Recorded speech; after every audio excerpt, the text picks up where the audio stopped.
dawn's not that far away. Hop back on the saddle soon, you soulless soldier. The dark can consume your brain. All we ever wanted was a little air to breathe, but all we got are ashes of our old memories. They can try to take me down, but they can't take me to my knees. No, you'll never take me. Not my choice, but it's my blood to bleed. I'm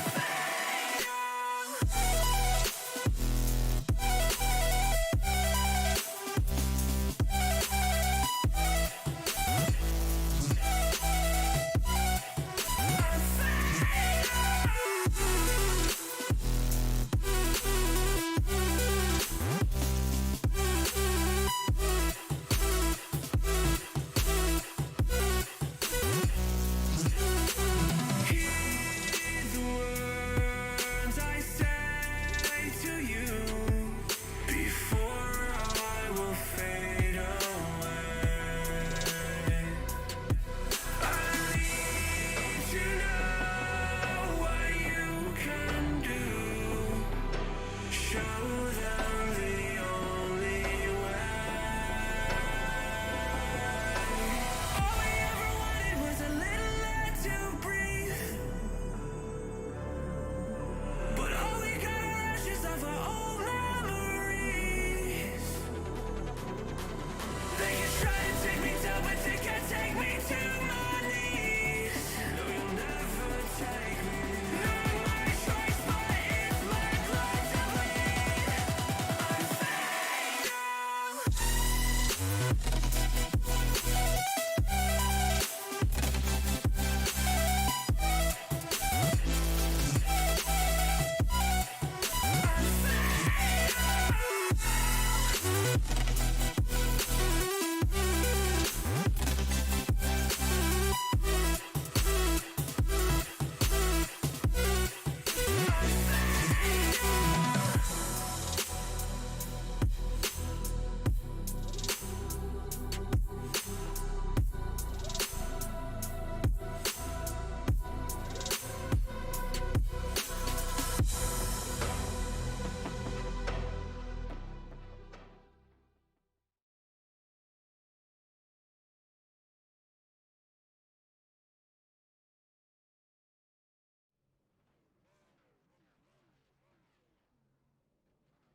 Good evening, everyone, and welcome to tonight's continuing coverage of the FTF Grand National Series presented by Bar Visuals. Tonight, it is the Z's Custom Diecast 200. We are at Monza, but we are not visiting the famous road course. We are visiting that 3.573-mile oval that was abandoned about 40, 50 some odd years ago, and we are ready to do battle for you here tonight in what should be a race that, at the very least, you do not want to miss. Disaster is on hand, and we will see how it will unfold with 50 cars that are going to take the starting grid. Blake McCandless, Justin Prince along with us here. Justin Prince will be joining us in a short while, but while we have the time, let's go ahead and take a look at the starting grid for tonight. You heard that correctly. 50 drivers going to be taking the green flag here at Monza. It'll be Matthews Wack who rolls off with the fastest time, 47.548 seconds for the driver of the number 18 Toyota.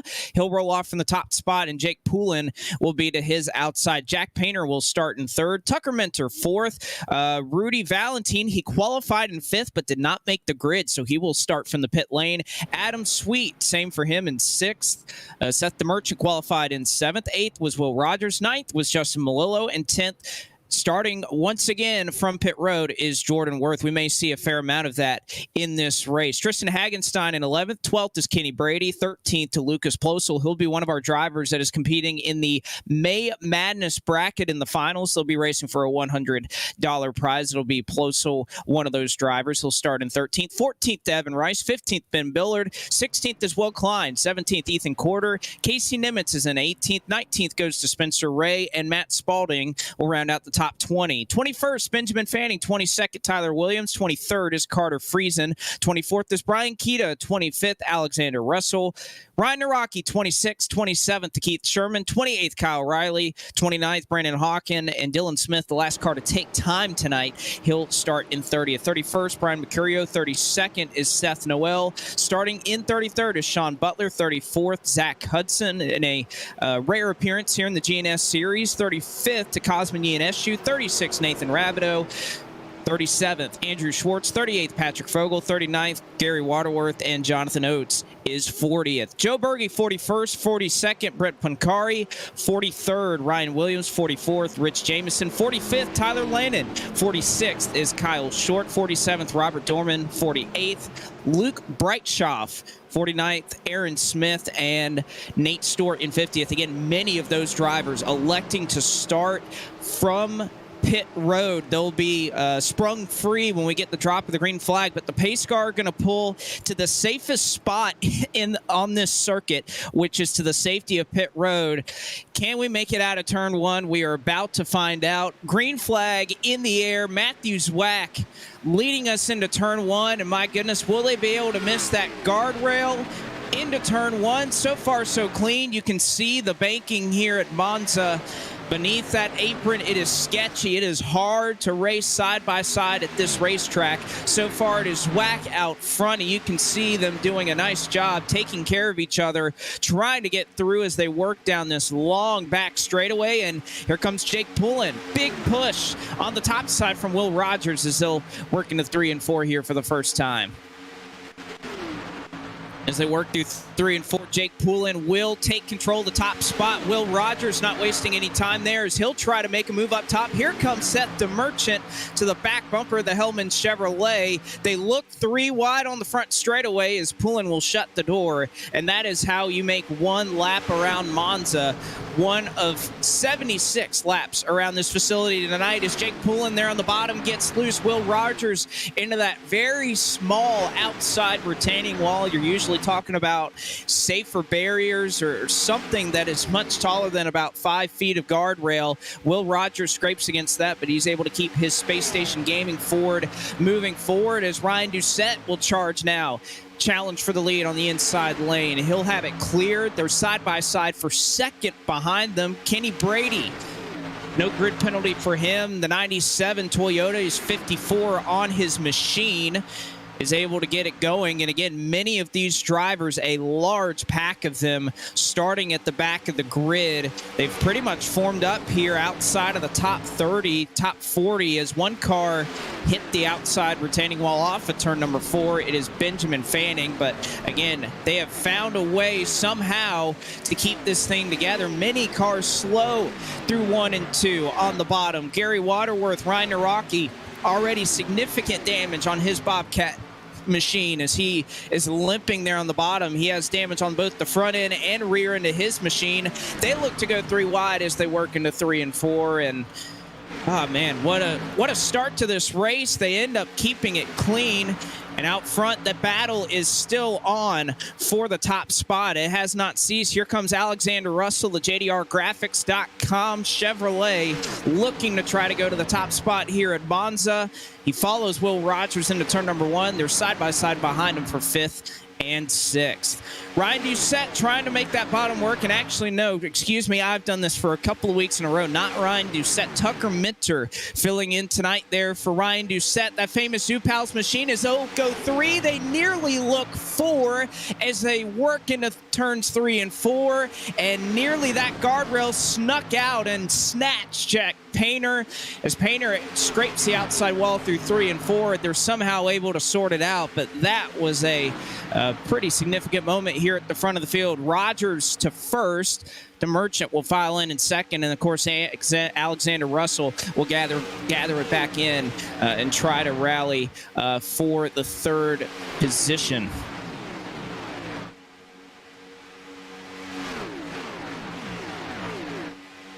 They work off of turns 1 and 2.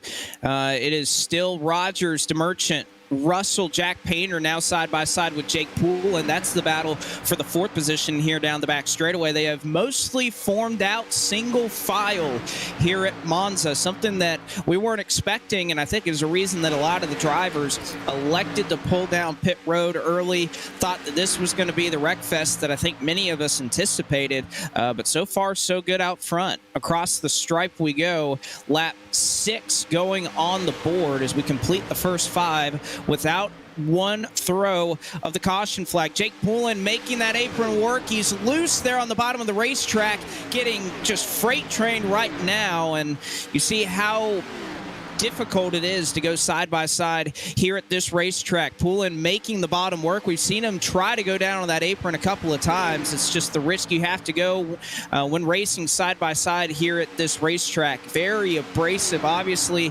left in disrepair after it was kind of abandoned back in the 1960s, but this racetrack preserved by iRacing, utilized in the scan when they put in this facility into the sim, and without the constraints of safety, has provided probably the most unique racing circuit that this service offers is right here at this facility. Will Rogers set the Merchant still your top 2 as the top 3 really working in lockstep, bumper to bumper. They all run. They are side by side behind them, 2 wide. Jack Painter, Casey Nimitz right now. That's the battle for 7th, and right now for 10th behind them. You saw Kyle O'Reilly make his way by Matthew Zwack there for the 9th position, but showing how close it can get off of this corner. Jack Painter into the wall, trying to give as much room to Casey Nimitz as possible. That damage going to play a little bit into the aerodynamics of these cars that are, again, working upwards of nearly 210 miles per hour down this front straightaway. Even here in 1 and 2 with this high banking, with the abrasive racetrack, they are still above 200 miles an hour. They are absolutely flying around this facility.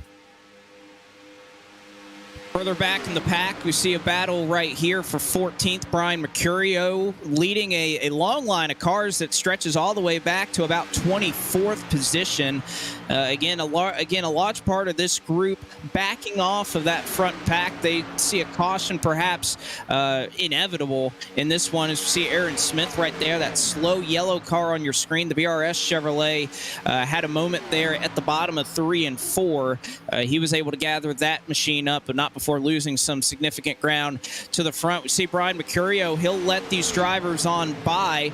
One thing to note in this race was that any abrasive moves before these guardrails or juking, as it was described in the drivers' meeting by the race administration, those moves would not be allowed. So basically pulling the carpet out from underneath these drivers and trying to get them to run head on into that guardrail, protecting the trees and both at the entry of turn 1 and turn 3. That would not be allowed. And finally, on lap number 9, first caution flag of the evening. Spencer Ray slow in the bottom here, turns 1 and 2.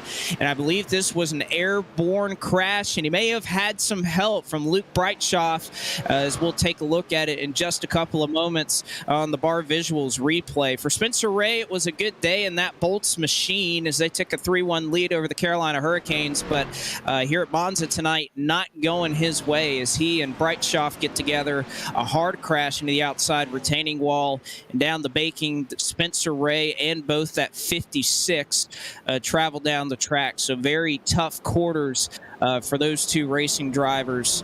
And that goes to show you that in an instant here at Monza, that trouble can spring out of nowhere. But this allows many of our drivers who were back there and decided to start on pit road. Nobody went a lap down outside of Ryan Naraki because of the significant damage that he sustained early on in the race.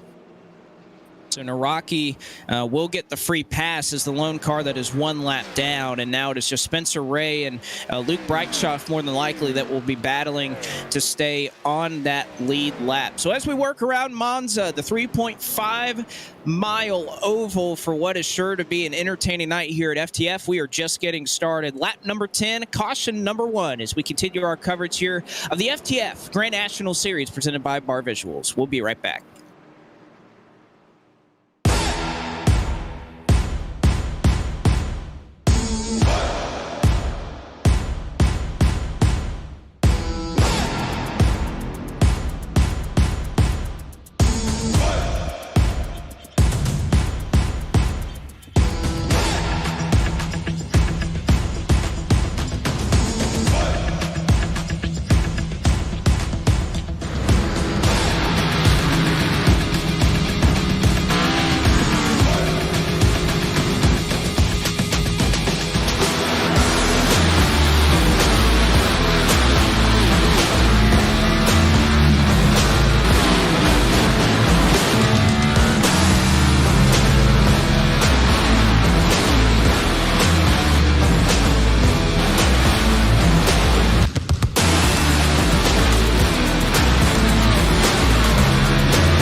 With you here from Monza as we work under our first caution flag of the evening, and already some strategies starting to come into play as we have some alterations in what some of these drivers are electing to do.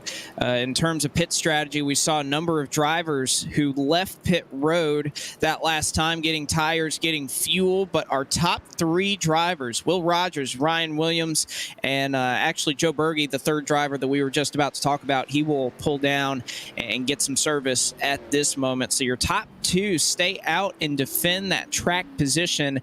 Meanwhile, just about the rest of the field coming down, and even if they're not getting tires, perhaps getting fuel to see how long that they can work this race out. Ryan Williams started all the way back in the 43rd position, and he will restart to the outside of Will Rogers, who has already led a couple of laps here tonight. He is your race leader, but Williams, one of those drivers, elected not to take a time in qualifying, started way back in this field, and has already moved forward 41 positions in this race. Casey Nimitz, Alexander Russell, several drivers looking up at the running order at the moment. Inside the top 20, started well outside. And of course, we mentioned 50 drivers took the green flag in this one right now. Spencer Ray, 2 laps down. Andrew Schwartz also getting repairs. He is 1 lap down. So we still have 48 cars that are on the lead lap, but the pace car lights are off, so we will get back going green this time by. And again, in a couple of moments, we'll welcome Justin Prince into the broadcast booth. But for now, you're stuck with me. As it is Will Rogers, Ryan Williams, your top 2, to Merchant on the bottom of row number 2 with Justin Malillo to his outside. Always loves running at these super speedway type tracks. I don't know if we can really call this a super speedway. You see the field running on the apron here trying to give as much room as they can to try to get through here. Double file restarts is something that we may only see temporarily. They do have the option to take that away if that situation so arises from race control. But for now, we'll go 2 wide, re-rack them, restack them, and hand it back over to Will Rogers to get us under the green flag. Once again, first restart of this race comes at lap number 13. Still a long way to go here tonight. We're glad you're along with us here on STN for live coverage. And for our final race, our swan song for the FTF Grand National Series presented by Bar Visuals. Green flag is out. Will Rogers in control of the field, elects not to get that early jump, nearly spins the tires. As you can see, a couple of our competitors out front who stayed out on those old tires starting to spin them just a little bit as they work 2 wide throughout the field into 1 and 2. The trees blocking a little bit of our view, but my goodness, they're able to get through it once again without any issue to this point. Rogers able to take control of the top spot. Here comes Ryan Williams. He's got a little bit of a push from Tucker Minter, and Rogers will go high. He throws the block as they enter 3 and 4. DeMerchant stuck on the bottom, straddling that apron, that banking change. Such a difficult position to be in, as DeMerchant able to make it work and slide just behind. He'll tuck right there in line behind Tucker Minter, who takes control of that 3rd spot. Malillo now going to give way to Matthews Whack just before they get into turn 1. And oh man, did that 23 of Alexander Russell get close to the guardrail as they entered turn number 1. And let's go ahead and take this opportunity to welcome Justin Prince into the broadcast booth. Well, Justin, to get you caught up, we had only 1 wreck up to this point. I got to say, I'm kind of surprised about that. And heavy speeds carried around this racetrack, to say at the very least. The first things first, it's going to be massive, more than 200 miles an hour around this racetrack, and we've seen that throughout the evening so far. It's just been a matter, though, of sorting yourselves out. It's essentially a super speedway race, but with a very bumpy surface, so it's not going to be a very easy race tonight to be able to maneuver for passes and try and set up moves. So you need to be able to be smart with where you make some of these moves. One driver scraping the guardrail, Ryan Williams, though, in the battle going on up at the front. Williams, one of our drivers that stayed out, but you can see that those fresh tires perhaps not really becoming a factor with how important track position is in this race. Further on back, they're 3 wide. We'll see if that'll work out. Kenny Brady trying to make up a handful of spots as he gets into 3 and 4. He'll slot himself in front of the 53 Traction.GG Ford Mustang of Justin Malillo. So Brady in just a lap trying to get all the way up into 6th. He crossed the stripe that last time in 11th. He'll have 6th and even a run perhaps at 5th as they work to the stripe this time by. But Justin, I think the biggest thing with this race, you mentioned it's a super speedway. I think the one thing that's so much different is that this is unrestricted. No restrictor plates on these cars, nothing to slow them down. They are running full song right now through the bumps and all the abrasiveness of this racetrack. They're upwards of 210 miles an hour through these corners, which is absolutely incredible to say the very least, as they're starting to get very dicey for the race lead. Tucker Minter thought about peeking his way to the inside. Will Rogers does not want to give up the point, though. As a bit of trouble for the caution flag. We're back under yellow. Yellow flag is out for the 2nd time, and it was a battle that was taking place just behind our lead pack. And if you can believe it, only a couple of cars involved, not a significant wreck. It's Jonathan Oates, who, as we saw a little bit earlier, almost verbatim what we saw to bring out our first caution flag of the evening. A little bit of help, just perhaps hit a bump wrong, checked up a little bit, and there's just not a lot of warning when you're traveling upwards of 200 miles an hour in these corners. And for the car right behind him, that was the 78 of Rudy Valentine. Justin, just not a whole lot of room to go, and not a lot of warning to check up. Absolutely agree with you. As you'll see right here, this is exactly what you're talking about. Just got a little bit squirrely. Oates did right before the contact, even forced a check of effect, and just no time to be able to react when you're going essentially near full throttle at that point of the racetrack. Ends up collecting several drivers as a result, several more hitting the Armco barrier, and puts us under yellow once more.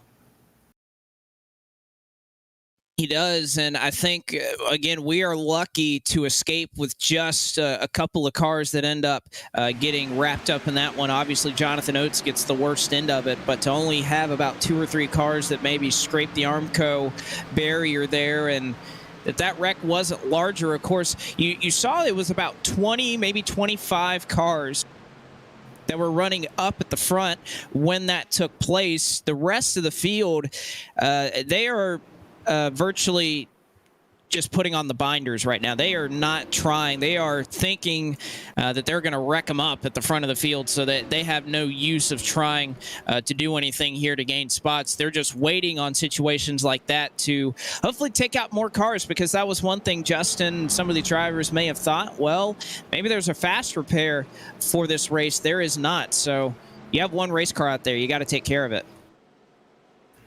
Yeah, you have to be able to keep your car clean, and the aerodynamics is going to be very critical for tonight, in my opinion, to make sure you don't get major damage to these machines.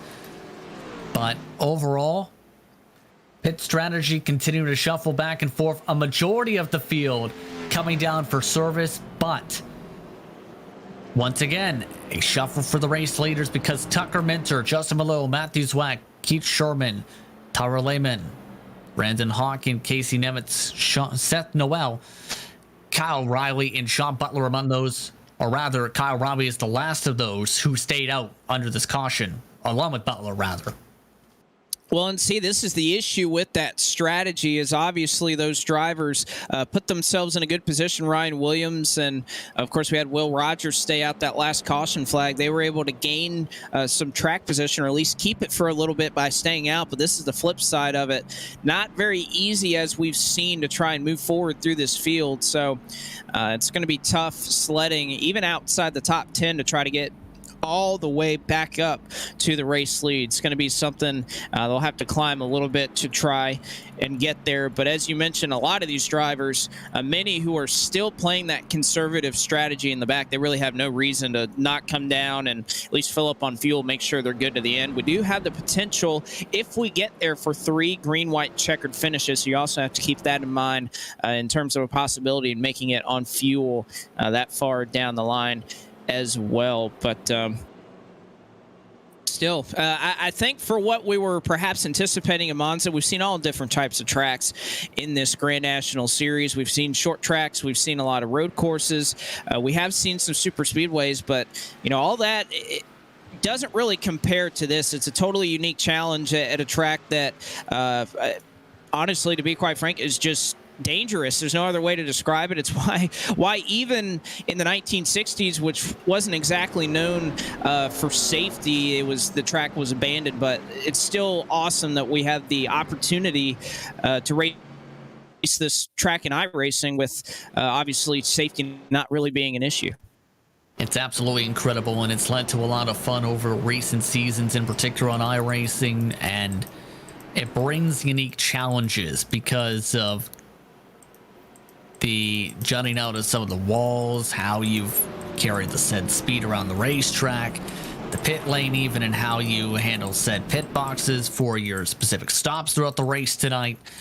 All of that comes into play for an event such as this, and it brings plenty of unique challenges that at our tracks you normally don't expect to have, and it makes it very intriguing to see which drivers have not just the speed but also the skill to be able to hold on in the bumps, to be able to have the right amount of luck, to be able to have the right strategy to take a checkered flag here.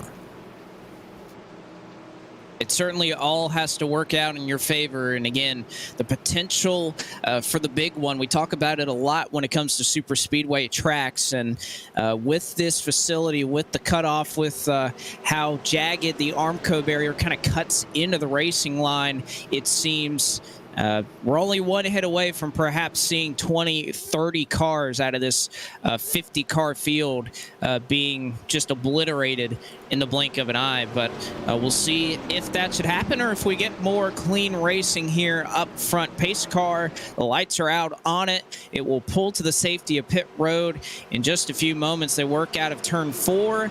Tucker Minter, Justin Malillo, your top 2 on the front row. They elected to stay out under this latest caution flag. flag, and they will get us going here as we work on to the front stretch here at Monza. Tucker Minner in control. The Zoop House Chevrolet on the loud pedal. He gets a jump, and he will clear himself into turn one's whack. Good jump for him. He'll slide in second, but they are double wide behind him as they work into this set of corners. They're going to have to sort themselves out fairly quickly here. We've seen you can get some runs to the inside, but some of these drivers can get very squirrely right along that yellow line in the midst of the corners. Several nearly made contact to the front of the group.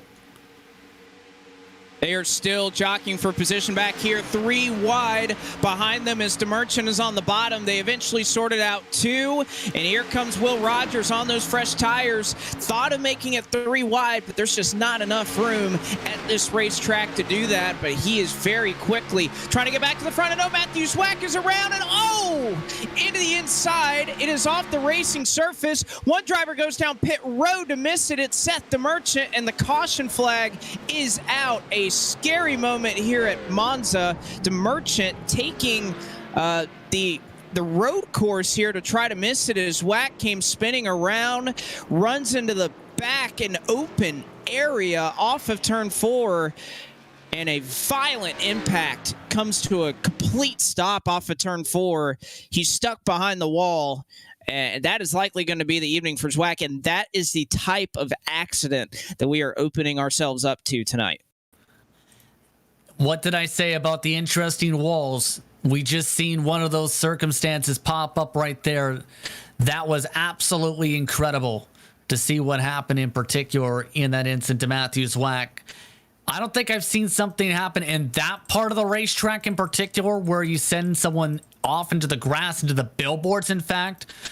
But just, he ended up getting too high up and bumping up into the Armco, got hit from behind and got launched. And then you have the trigger for the caution flag afterwards where you have to DeMerchant go through the pit lane. And then they started spinning later on down the front straightaway with Keith Sherman and company.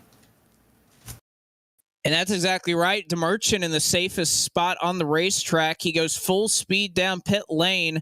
Luckily, nobody's there. You see Sherman as they spin into turn 1. So close there for Nathan Rabideau. He nearly catches the jagged edge of that Armco barrier. This is well after the caution flag was thrown. You see, luckily, that's a pace car that'll ghost right through him. But what an impact there for Matthew Zwack, who was running up in the top 3, and it just hit one of those bumps, bottomed out as he was leaving turn 4. And this is exactly why this track was discontinued. Even back in the day, you could see just a tight spot. And my goodness, what a violent impact. You see the motor go up in smoke. That is the end of Matthew Zwack's night. But that's what's unique about this racetrack. That type of accident can happen. And it's entertaining to see, but luckily no safety issues here in sim racing. Yeah, absolutely incredible incident there. But several drivers mixing things up strategy. At this point, the whole strategy is completely jumbled up. And at least a quarter, if not a third of the field is having extensive time in the pit lane getting repairs already, Blake, in this one. I think they're getting repairs. I think they're trying to go to the back just to say, I want to wait this one out for more of that to take place and see if I can get there to the end. I think any one of these drivers had to anticipate that this was likely going to be a race of attrition. Whether you could save your equipment, just be in a position where you're in the top 5 to at least have a shot at being there at the end. And I think a lot of these drivers, especially after seeing that accident Matthew Zwack was lucky that he basically spun off of the racing surface. It was enough to bring out the caution flag, and in fact, even with the administration, will be tagged with the yellow. So he is the cause of caution, even though he was off. He was off track in his own little cocoon, almost there to the inside against the tire barrier here for the road course. But nevertheless, I think a lot of these drivers are seeing exactly what just happened and trying to learn as much as possible and say, hey, I don't want to be any part of this for the next 30 laps. I think I want to play this safe. And I think that's why many of these drivers who are sitting on pit road, their cars look pretty clean. I think they're just trying to play a game of chicken and see if they can restart at the back of the field. I mean, some of them spent more than 1 minute and 40 seconds though in the pit lane trying to sort that out, and Seth the Merchant has actually lost a lap, I believe. He's going to be pinned here as a result of an extensively long time in the pit lane, and he was one of those drivers who was trying to spend time down the lane potentially in that circumstance. Well, I think the Merchant, obviously one of the more experienced and renowned super speedway racers on this service. I think he saw the fact that 4 wide was potential, and I mean, he did have the awareness to go down pit road, didn't merge back. Unfortunately, was black flag for that, and then even, of course, used the road course kind of as a runoff area. Had to turn around, go backwards. There was another driver who did the same. It was Evan Rice when that accident initially occurred. So the Merchant kind of used that as a way to go to the back, made sure he missed that wreck, and I can't really blame him, Justin. He went down pit road and there's nobody there, and there's a nice little pit wall that, in case they decided to keep spinning, he was going to be safe. Now the problem is, it's also hard to drive 200 miles an hour where you barely have any room to enter pit road. So the Merchant able to accomplish that feat very nicely. But we'll see how it works out. Tucker Minter, Justin Malillo up front, which perhaps has to be the best place on this racetrack to be. We have seen there is no safe spot, either just behind the leaders or all the way at the back. There is not a safe place on this racetrack, but that's why we love it, and that's why we are proud for this to be our final race here on STN, the FTF Grand National Series presented by Bar Visuals. Pace car will pull to the safety of pit road with Minter, Malillo, Tyler Lanen, and how about Sean Butler? We haven't talked about him up to this point in this race. He'll restart on the outside of row number 2 as pace car pulls off. The Zupal Chevrolet once again will get us back under the green flag in just a couple of moments. Will they be able to sort it out, or is more carnage in tow? We'll find out. Green flag back out here at Monza. Nice launch for your race later, and already they're starting to bump draft a little bit and squeeze down the 04. Minter going to start playing the lanes here. One driver having trouble in the mid to back pack of the field. We stay green, though, for the time being. One driver obviously frustrated on the radio. It's Rudy Valentine. We stay green nonetheless as we see some smoke down the back straightaway. So far, so good. But we are still nearly side by side for the front. Here's Justin Malillo that takes control of the race into turn 3. He has it on the bottom, and Malillo trying to lead some laps. He gets a little loose off the corner. They're 2x2 for the first 4 rows here. Not sure how this is going to work out with some of these drivers and some of these bumps. We've seen some close calls already. A couple of them hitting the Armco as Butler nearly thought about taking it 3 wide there. That's not going to work. I think Butler looking to try and get around Malillo, who's a little squirrely on the bottom, bouncing back and forth on that apron, and Butler will shoot the gap. 3 wide here on the back straightaway. This is for 4th. Can Butler get it done before they get to the corner? It looks like he's going to be able to do it. He'll still be side by side with the 04 Tyler Lanen. Malillo backed out of it entirely. He's going to lose a handful of spots here as they work through turns 3 and 4. Butler back down to the bottom.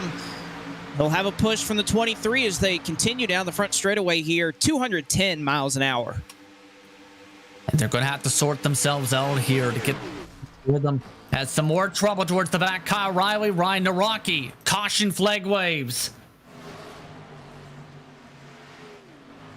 More trouble here once again at Monza. 3rd time that we have been slowed down rather by a caution flag, and it is for the speeding teammates and Ryan Naraki and Kyle Riley. And Riley, the same spot that Matthews Wack ended up going into, the billboard that he drives under. Riley hits that same spot, and that all started as he was on the apron. Naraki, who already had a damaged race car, obviously struggling with the handling of that Bobcat Ford, was against the Armco barrier, hits it, comes back down into Riley, and that's going to be some significant damage for both the 02 and Riley. And again, 2nd time we found this trouble spot. Right here, Zwack hit it first, and Riley, dead stop. Absolutely incredible once again. And it looked like Riley was struggling with the bumps in the first place down there. That's why he was down so low, I think, on the racetrack. And just, as you said, no time for him to be able to respond here. And off into nature, he's ended up launched into. You can see right here, very low down on the racetrack, nearly into the grass, in fact. And right there, that hard hit, no time to be able to lock it on Dowie for the hit. Again, your owner's points leader, that car entering tonight. Been a lot of drivers piloting that race car, and that onboard shot shows you exactly that you can be doing everything right, that he had no idea that Naraki was going to come back down into him. He's just riding on the apron, knows a car is on his outside, but just in the blink of an eye can be right there on the apron, knows that trouble might be afoot, and then just right there in an instant, no control, nothing he can do. And obviously that damage will put him out of this race. So just shows you how quickly that things can go from good to bad here at this racing facility with just how treacherous it is around every corner. So to recap what we've seen so far today, as far as drivers that are damaged and out of this race, we are working around lap number 27 right now. Still a long ways to go here.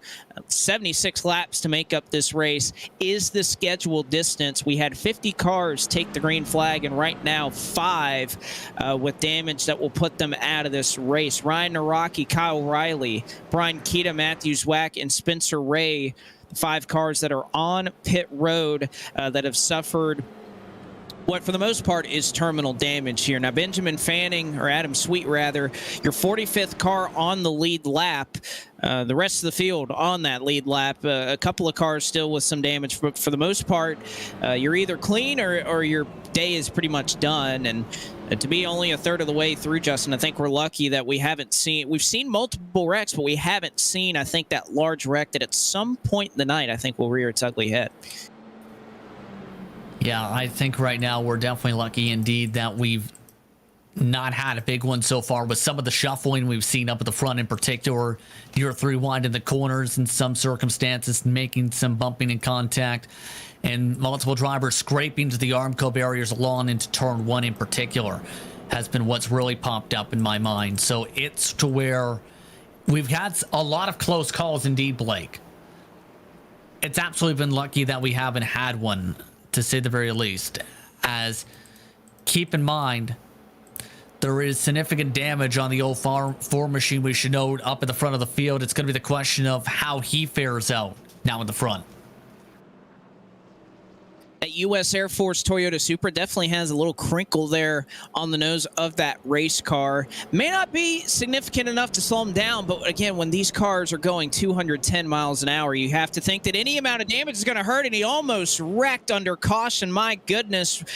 Took a little spill through the grass, was trying to help with the lawn care here at Monza, and just about wrecked it. Would have done a lot more damage than what he already had. So a moment there under caution. There is not a safe place on this racetrack. I cannot mention that enough, that there is just not one spot on this racetrack where you can take a break even under caution. So as we continue to pace along here, lights are off on the pace car. Minter's still your leader. He hasn't pit since lap 10, and Kenny Brady, Justin, has been a big story in this race. He has been one of the few drivers that I've seen looking out over this race that can really make up ground very quickly through this field.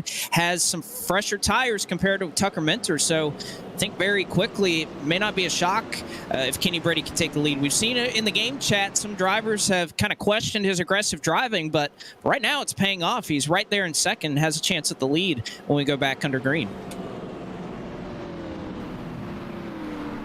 It's going to be interesting how this all plays out here. So we'll have to see. It's going to be interesting, absolutely, how this all plays out.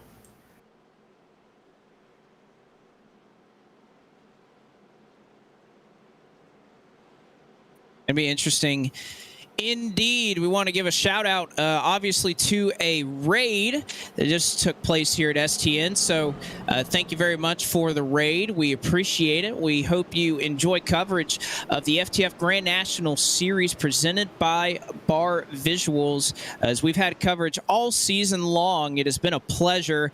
And unfortunately, the last go-around for us here at STN this season, but we have certainly had fun with it. We hope you'll continue to ride along with us through to the end of this race, and of course afterwards, see the stars and cars of this series continue to dazzle you. And of course, tomorrow night, bottom split, the FTF Cup Series will tackle another interesting racetrack. It's FTF. It's going to be drama. It's going to be implications, as it always is. It's going to be fun to see the FTF Cup Series tomorrow night, 8 p.m. Eastern, live on Bottom Split. Pace car is going to pull to the safety of pit road. Here comes Tucker Mentor, Kenny Brady trying to challenge to his outside. Still a long way to go here at Monza as we take the green flag. 47 laps still to go. This 3.57 mile facility on the oval, and we're turning left. There was potential that we were going to turn right when we started, or when this race was put on the schedule, but Mentor able to pull away. And Seth Noel right now, haven't really mentioned his name. A tight battle for second between he and Brady. Sean Butler now getting into the mix as they look to go 3 wide for just a moment. Backing out of it. Here comes Will Rogers up the bottom. 3 wide. Is Seth Noel going to back out of it? Rogers on the apron going to go for the lead. Contact with Tucker Mentor. He saves it. Rogers trying to collect up his race car. They're scattering in the back of the field. That is not going to work. Rogers up the hill, and that is a good majority of the pack. Will Rogers is involved. Several drivers hitting the back of the guardrail once again. Brandon Hawkin has spun around and was able to get through it. Nathan Rabideau. Tough damage for Tristan Hagenstein. Jordan Worth is involved. Patrick Fogel, Seth DeMerchant, Nate Stewart. Many more involved in a big wreck off of turn 4 once again here at Monza. And you said we were lucky that we didn't have the big one. We just had the massive one. At least half a field getting involved. And the second they entered turn 3 wide, I knew this was not going to work. In one circumstance or another, it nearly started right for the race lead. It ended up boiling over in turn, Blake, though, just a couple rows back. Just wow, to say the very least. A lot of your contenders are out. And that was exactly the case. Will Rogers, who had quickly started back in 6th and was going all the way for the race lead, was going 210 miles an hour when he entered turn 3. And unfortunately, flat apron, a lot of speed, just not enough to hold it down there. What a job that Tucker Mentor did of saving that race car. And even Will Rogers had that car seemingly under his control for a couple of moments, but unfortunately just could not quite hang on to it enough.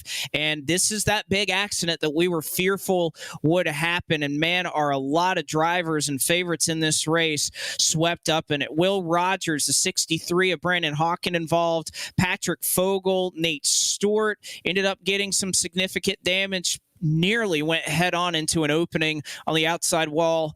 Rich Jameson, Gary Waterworth, Robert Dorman, another tough exit. We have seen several drivers behind that Pirelli billboard take a spill. Alexander Russell, Nathan Rabideau that last time. Jordan Worth ended up in a ball of smoke. Have to imagine that his Davies Doovies machine has very fittingly gone up in and been lit up and gone up in smoke. Tristan Hagenstein, also smoke billowing out of his machine. So a large accident here has once again put us under the caution flag and going to take several contenders out of this race.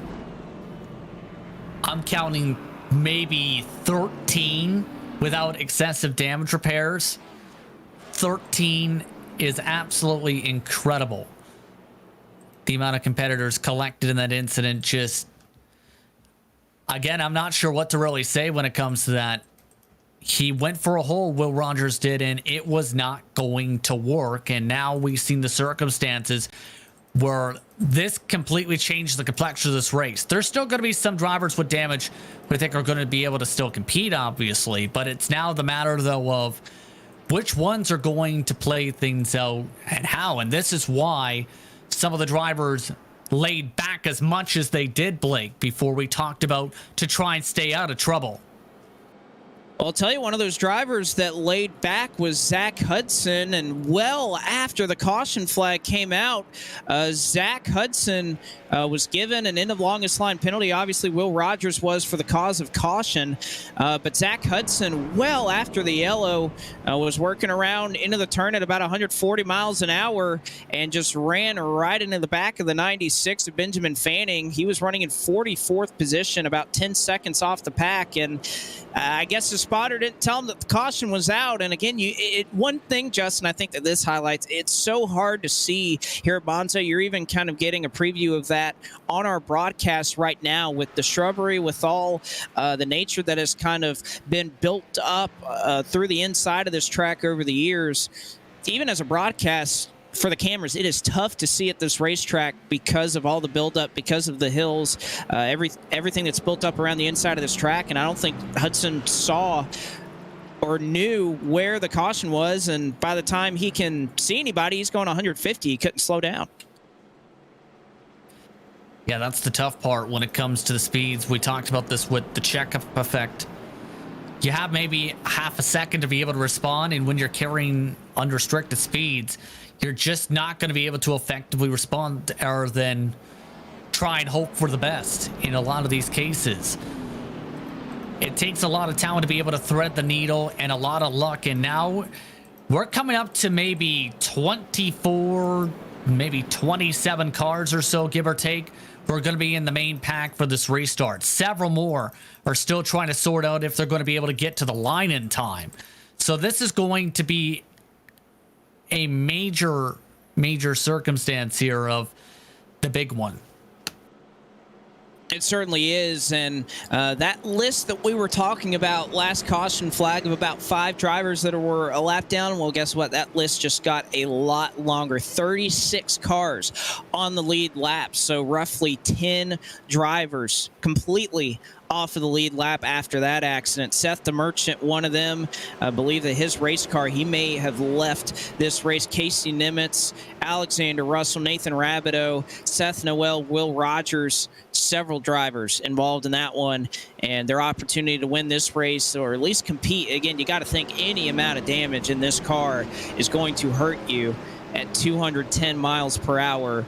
And that is going to bring an end to many of efforts here in this race. But we were talking about Kenny Brady, that last restart. Well, guess what? He's got the lead after that contact between Tucker Minter and Will Rogers, so he escapes with it. And Sean Butler to his outside, another marcher through this field, going to restart on the front row with him. So we are down and away. Green flag is out. Brady, unlike many of our leaders, not going to wait for that green flag to come out. He's going to take advantage of that jump into turn 1 and take advantage. Is very different attitude, it seems, from much of this field as they get single file all the way through the top 10.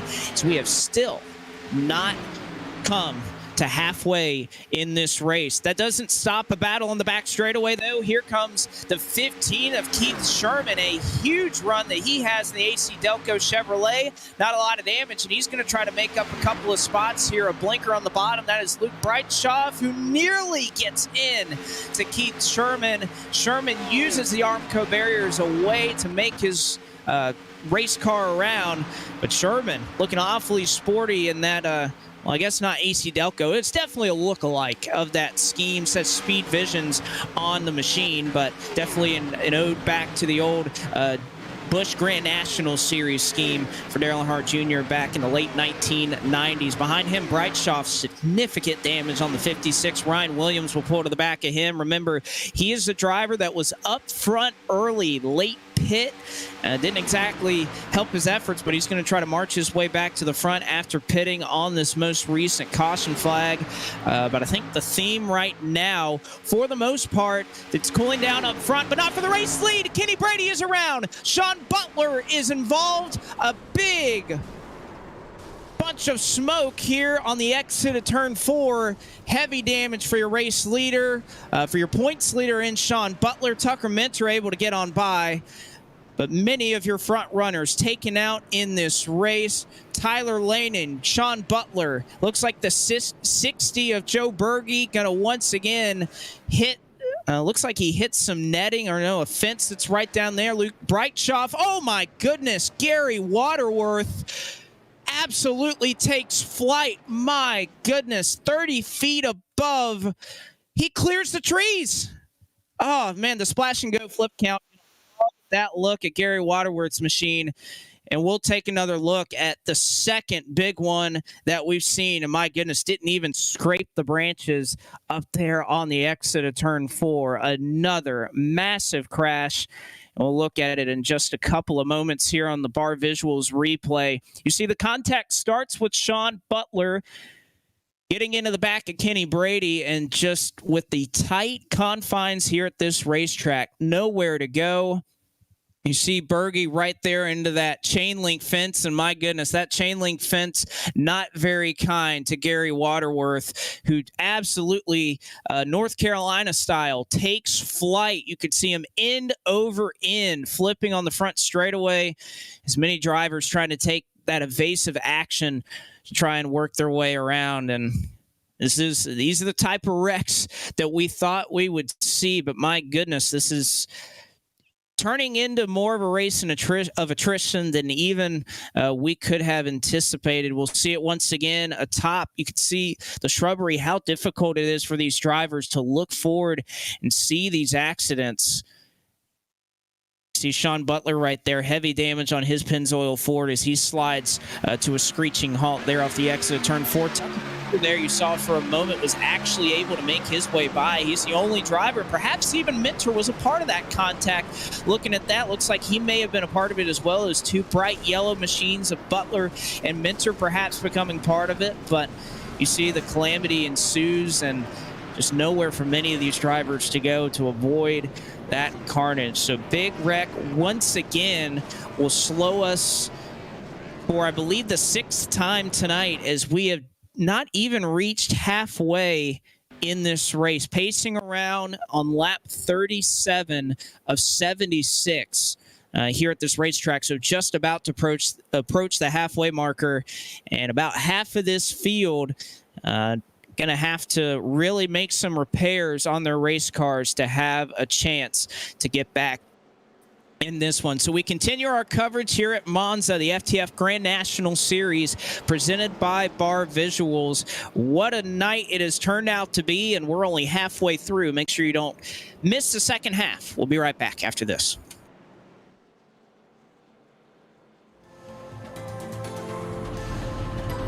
We've been waiting for this moment. Generations of innovation all coming together in one place. The pedigree of more than 70 years of NASCAR Cup Series history, from the past to the present, from Petty to Earnhardt to Elliott. Today, there's no more waiting. The future of NASCAR is now. Drive the next-gen cars today on iRacing and step into the next generation of racing.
Back with you here at Monza, and what has been a very eventful race up to this point as we pace around under the caution flag once again. Lights are off on the pace car, so we will get back under the green flag this time by. I want to make mention of the FTF May Madness bracket that is going to reach its finale tonight. Two drivers doing battle for $100. Ethan Corder as well as Lucas Plosel, who right now are running nose to tail. Plosel scored in the 13th position at the moment, and Corder in 15th. The best of those two drivers will take home $100 tonight. So very nice little battle going on right there. So we shall have to see as Jonathan Oates will have control of the field. Mentor and he were two of the lucky drivers that missed that accident.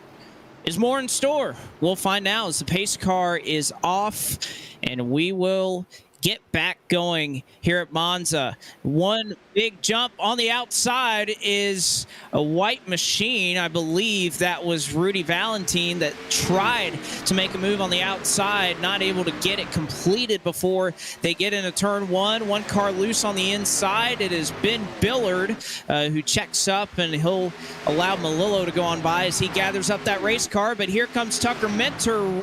Oates throwing the block. He and Rice make contact down the back straightaway as it looks like Mentor now, he's going to go for the race lead. Side by side, they go for the top spot here at Monza. Mentor on the bottom, straddling that yellow line, that apron, that banking change.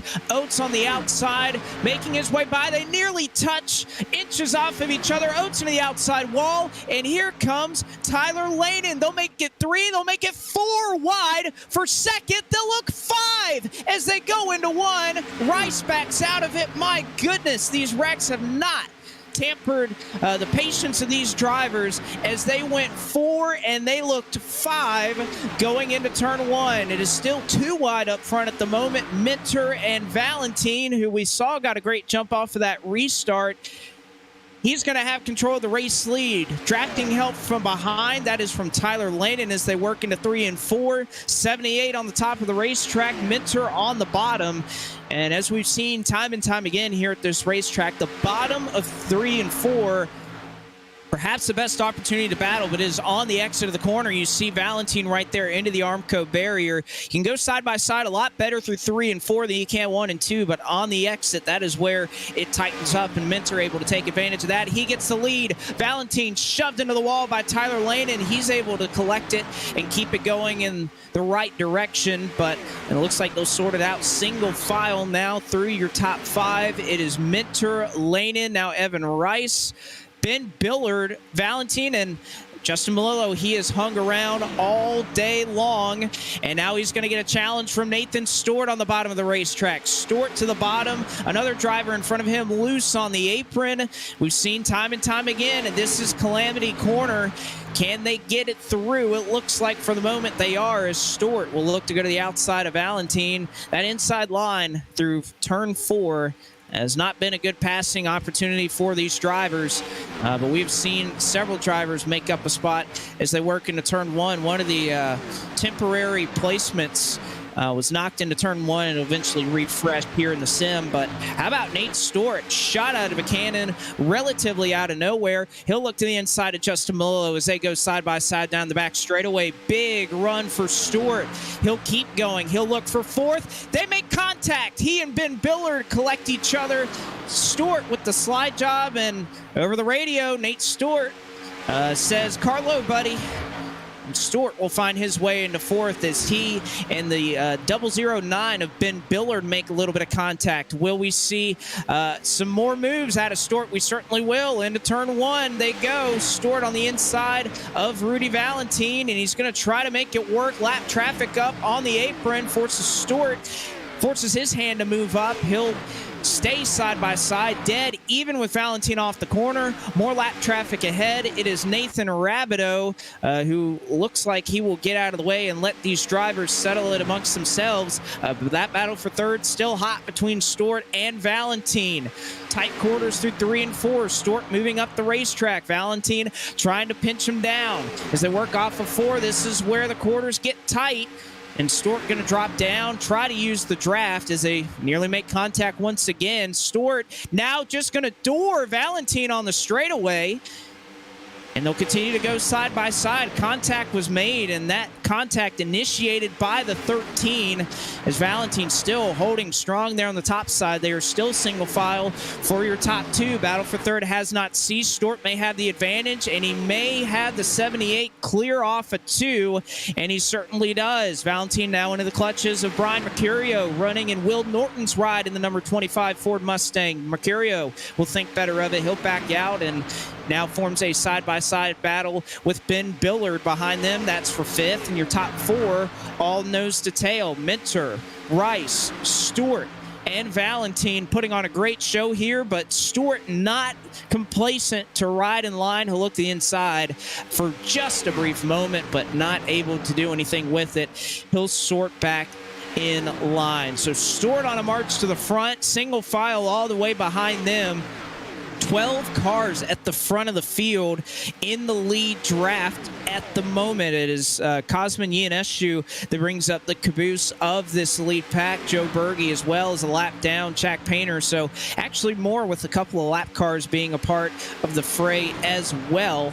But nevertheless, still a lot of drivers taking that conservative approach, trying to just get to the end, as now we only have 27 cars on the lead lap. We've seen some green flag racing that'll give us 31 laps to go, but battle for second. Nate Stewart, the inside of Evan Rice. He moves up the racetrack. Slow traffic in front is Zach Hudson. You remember he got a significant amount of engine damage as Stewart and Rice door to door, side by side, as it looks like Hudson able to get out of the way and let these drivers sort it out amongst themselves. Stewart on the inside, no drafting help for him. That's going to allow Ben Billard to try to make a move here for fourth, as Stewart straddling that apron. We saw that's how Will Rogers spun a little bit earlier in this race. Left side's on the apron, right side's on the banking, equals very loose race cars. Mercurio nearly into the Armco barrier behind them. More slow traffic approaching on the inside line. Seth Noel running up in the top three earlier and just not able to do anything with it. Lap traffic going to be a significant part of this race with how many drivers have been involved in accidents here. Not too many drivers left without any scratches here at Monza. One of those drivers, though, is Tucker Minter up front, still side by side. We cannot look away in this battle of the top five. They go three wide for a moment. Here comes Nate Stewart once again with Rudy Valentine to the outside. Stewart up the racetrack and is taking a lot of liberty. Nobody else in that bottom line has been able to get up that high in the racing groove without creating some form of contact. But here on the front straightaway, we see how important it is to be on the outside. Drivers using the grass as Valentine nearly into the grass, almost into the Armco jagged cutoff, is now Stewart and Billard make contact into 1 and 2. Stewart able to sort it out. He collects his race car back up. Billard slots into fourth. Behind him is Nate Stewart for fifth. Mercurio hanging on to the edge of this battle in sixth. Another call over the radio. Driver the 13 not happy about that contact. Single file for the top six. With seventh hanging on, that is Matt Spalding. Justin Malillo has been just around this lead group all night. He's been in the top 10 for the majority of this race. Tyler Lennon in ninth, and Aaron Smith will round out your top 10. Stewart, again, not complacent to just ride in line. He'll go to the bottom once again as they enter 1 and 2. Billard into the outside wall. Stewart will slide up in front, moves Stewart up into fourth, but here he goes for third. Draft off the back of the 98 Popeyes machine for Stewart. It'll help him, but it'll hurt him here.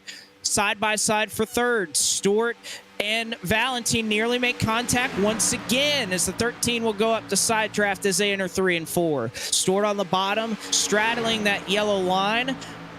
They go side by side. Valentine running as close as he can to that Armco, hopefully not hitting those bumps that would sort him out of line. Stewart may have it off for the corner, but isn't able to tuck in line. 78 hanging right on that right rear corner panel. Going to bring him back into this battle. So Stewart definitely been the mover. The entertainment point of this race is now he gets loose. Billard has to check up. Perhaps a little bit of contact into the back of the Nate Stewart machine, as Mercurio also looking to just bide his time and try to kind of just be patient with these guys. We want to watch these drivers as much as we can throughout the field, but looking throughout, not a whole lot going on with how many drivers are damaged. This really is the best battling going on the racetrack, and here at FTF, we're going to show you those battles, even if it kills us. Nate Stewart still for third. On the bottom, Rudy Valentine still on the outside. Stewart not ceasing in his battle.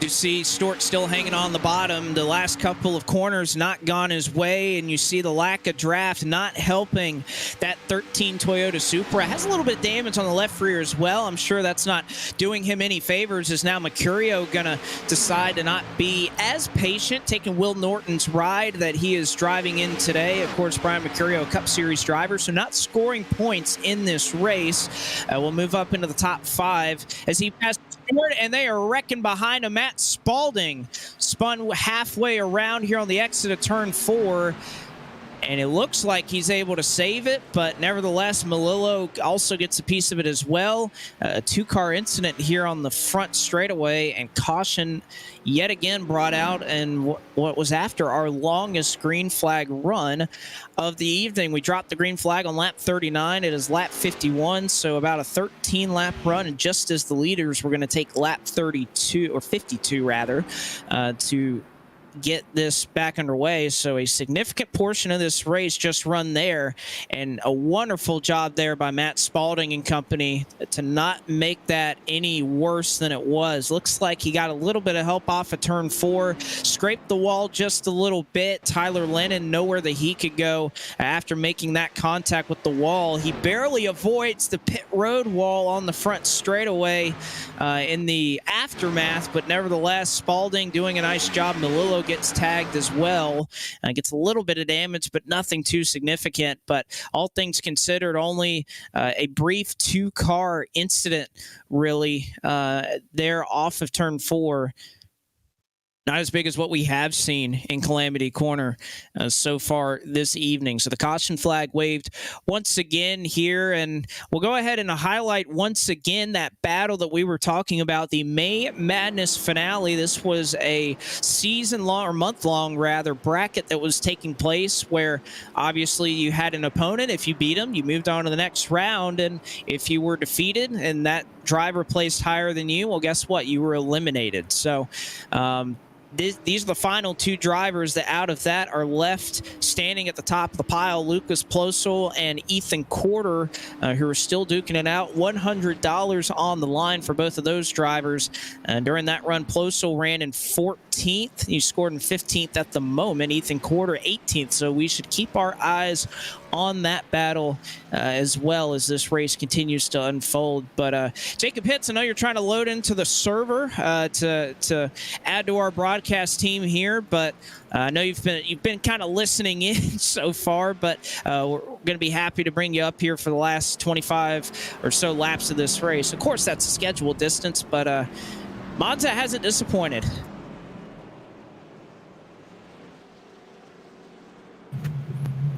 Can you hear me now? I got you, Jacob. Okay, thank goodness. Push to talk gave me a little bit of an issue there, but yeah, Monza Oval certainly can provide some chaos here, and just a little bit that I heard, certainly we've had chaos. You were doing a fantastic job, and I'm sure these guys have been putting on a whale of a show here thus far. I'm going to keep seeing it the rest of the way. This track is certainly unique compared to the other plate-like tracks that we go to. Probably the closest thing you can compare it to would be iRacing Super Speedway. Even then, this thing is its own beast. These guys have they've made it a long way. They're probably worn out by this point, but they cannot let their guard go down. Too many mistakes. We see a lot of big accidents. Not going to have a ton of people left at the end. Plus, then we could see the rest of this thing extended because of green-white checkers. That is a possibility, and it's something that we have often seen here at FTF is a lot of green, white, checkered finishes. Doesn't seem to matter the type of track that we go to, whether it's a Pocono, a long track, road course, short track. Green, white, checkers have been the name of the game. So if you want to win here at FTF, you better be able to get it done when it matters at the end of the race. So wouldn't be surprised if we go past our scheduled distance of 76 laps tonight, as Aaron Smith, who stayed out last lap, he will pull down pit road this time by and give up the race lead. That was our longest run of the evening, so no shocker to see plenty of drivers, pretty much the entire field at this point, make their way down pit road. And what I would imagine is get 4 fresh tires. I think that's the one thing, Jacob, that was the longest run we had up to this point, and saw more drivers sliding around, starting to get really loose there, bouncing up off the apron. I have to imagine tires actually probably came into play a little bit. We're going 210. You're having to lift at some point during this run. So I have to think that that probably came into play as well.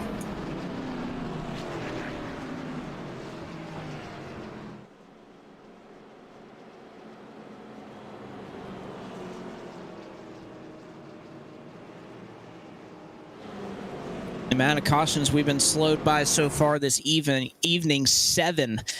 So we are at the 7th caution of this race. Obviously 8 or more is the potential to come up, as we will have Evan Rice, your race leader. He was the first off of pit road, and Rice slowly just been playing his cards, trying to be up front at the right time. We've seen Tyler Lanin been up here for the last 20 or so laps up here in the top 5. Was a really tight couple of moments there for the 0-4, but nevertheless put himself in a good position. How about the driver in 4th, right behind these two, Cosmin Ionescu?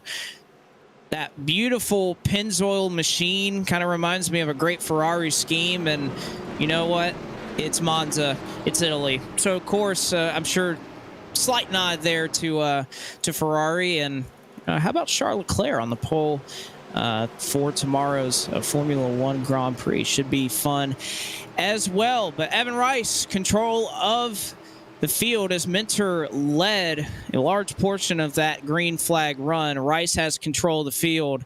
We'll see exactly what he's able to do. Early jump for the green flag for both he and Minter, and it looks like Minter may have second by the time they get into turn 1.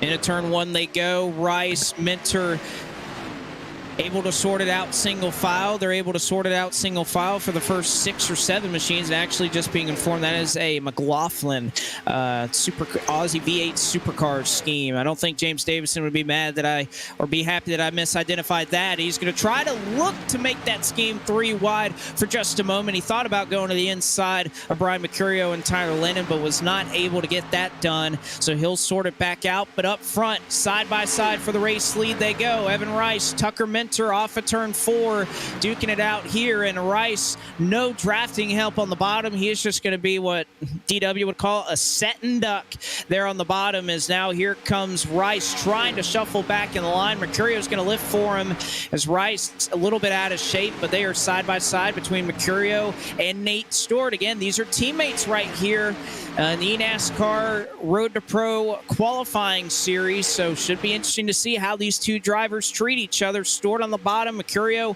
on the top, and Stewart, as we have seen time and time again, making that bottom work. Going to go all the way to the bottom. Right side's barely on, gets loose over the bumps, and now he may even have a shot at second here as they work through 3 and 4. Stewart on the bottom, Rice is in the fence, and Rice is around. Caution yet, though. They're just keeping it green for him. I mean, technically, Rice off of the racing surface. It was a single car spin. He took the exit there, and I think actually the track sent him back as a tow to the pits. So Rice keeps it going straight. We stay under the green flag at the moment. Battle for second now. It is Nate Stewart once again. He has put on a show trying to get this Action Toyota as they wreck on the back straightaway. Big smoke as they work into 3 and 4. And my goodness, one car end over end. It is Aaron Smith. A violent crash, a violent flip, as it looks like he had a little bit of help and contact, perhaps with the Armco barrier, as Aaron Stewart takes a spill into turn 3. Caution is out.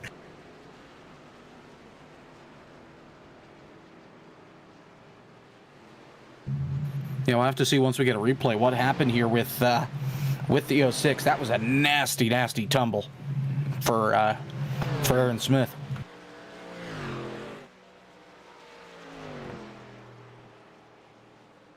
Yeah, poor Aaron Smith there. Carter Friesen was out of shape on the back straightaway. Caused a checkup, caused some smoke, and yeah, it looks like the car ahead hit the barrier, and unfortunately for Aaron Smith, a just ridiculous crash as he does about 2 or 3 rollovers before his engine expires in midair. And just tough break there for Aaron Smith.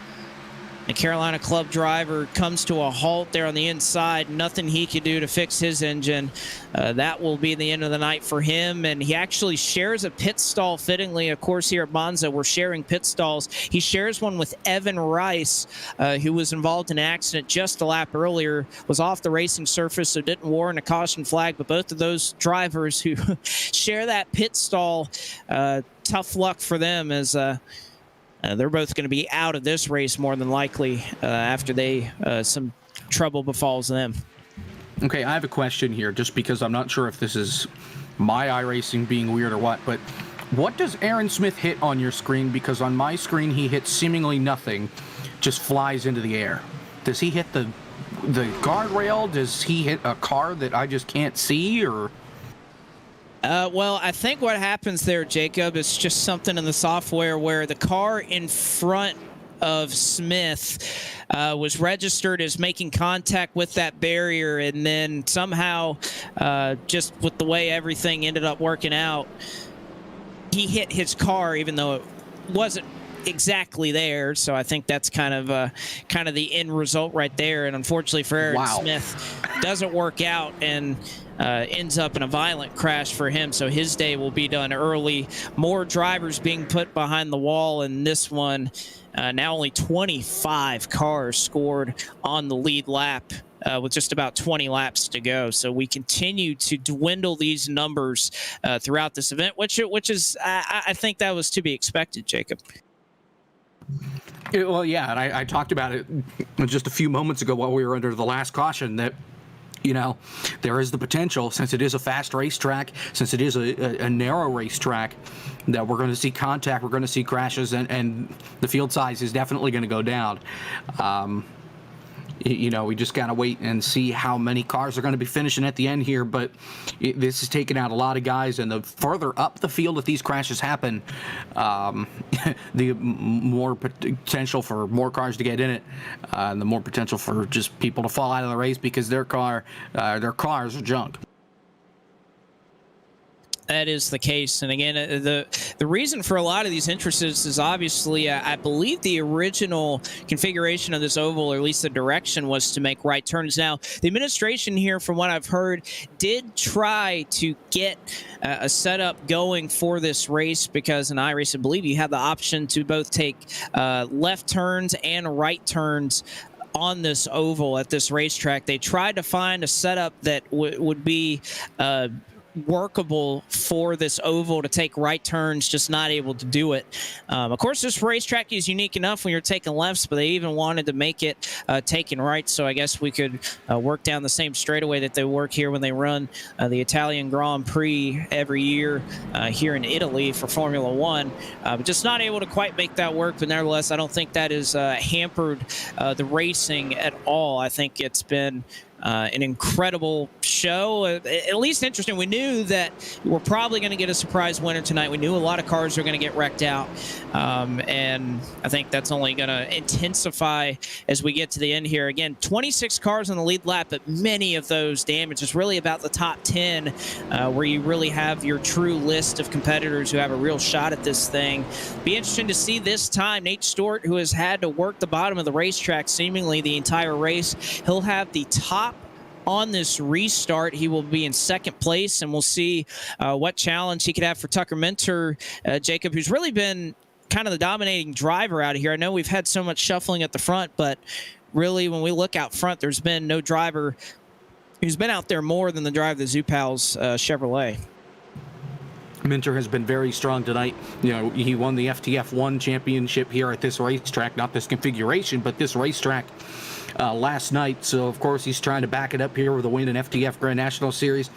Got a lot of guys behind him that could try and overthrow him, but there are also some cars behind him that are pretty beat up. Brian Mercurio, he doesn't have the back end to his race car. We'll see how much that affects him once we get going green.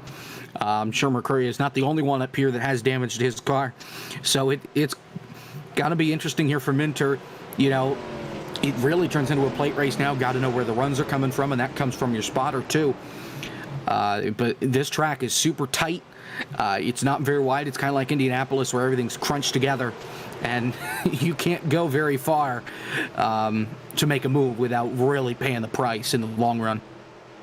We've seen turns 3 and 4 be a trouble spot all night. Think that as we get to the end of this race and we're really racing for the big bucks, believe that that will continue to happen here. As Tucker Minter, nice jump that he gets for the race lead.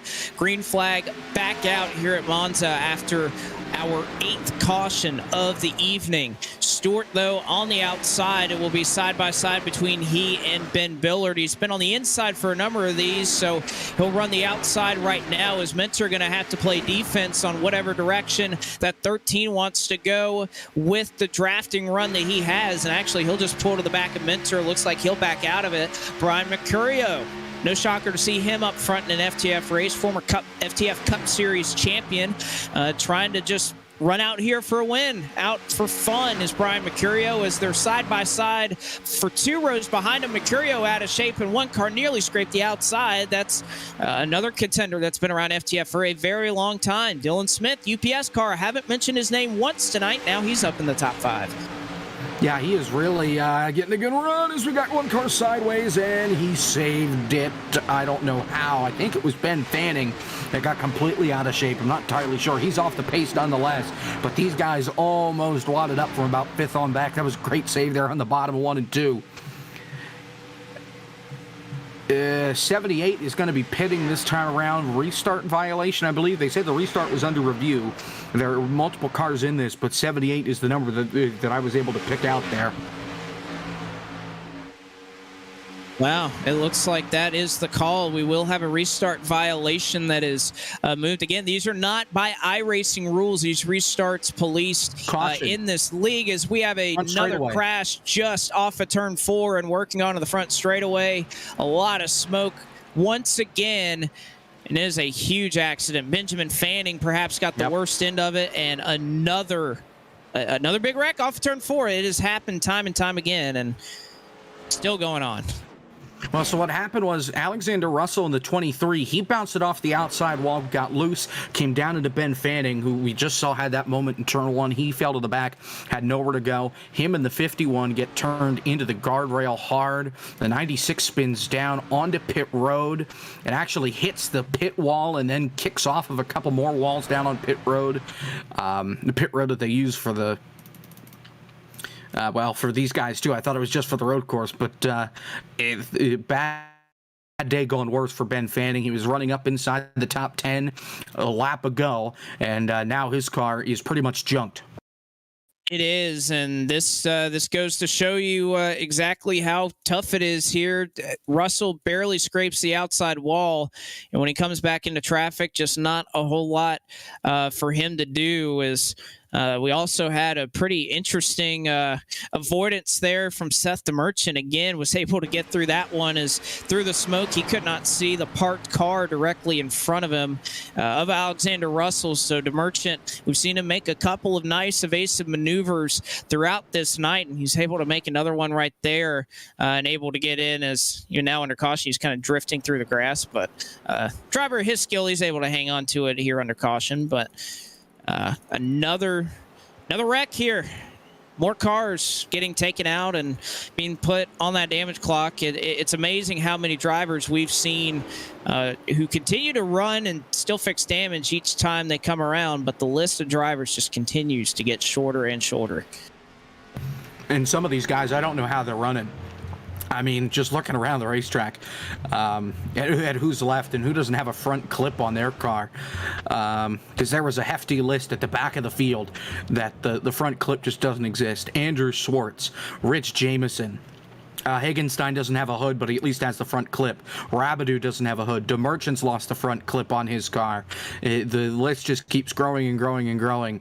And the cars that have damage, it's certainly got to be almost everybody in the field right now has some sort of damage on their race car. I don't think there's a clean car out there. Even the leader has some rear end damage in Tucker Minter. No, I don't think we'll look at the leaderboard and see any driver without any incident points unless they just decided to park it on lap one. Other than that, and even that may be a stretch. I just don't think that that's going to happen. Another update on our May Madness Showdown. How about Ethan Corder, Lucas Plosel running nose to tail, 12th and 13th. Again, those two drivers, regardless of where they finish, will be running for $100. So the best of those two will try to get it done. So we'll have to kind of watch for both of them, see if they continue to make their way up through the field. I'm sure with this on the line, the fact that we haven't mentioned them much is probably because they've been running in the back. They wanted to make sure that they were around at the end, and now that we are starting to approach the last 10 laps of this race, have to imagine that it is go time, but it'll be interesting to see how those two drivers race it out to the end of this thing, and we'll try to take home that $100 prize. It has been a long season here so far with us here on STN. It is our last race. We'll be handing over coverage to FRN for the rest of the Grand National Series season. Just want to very quickly say a big thank you to the administration over here at FTF for allowing us to cover these races. It has been a lot of fun. We've gone to a lot of different racetracks, seen a lot of great races, had a lot of fantastic winners.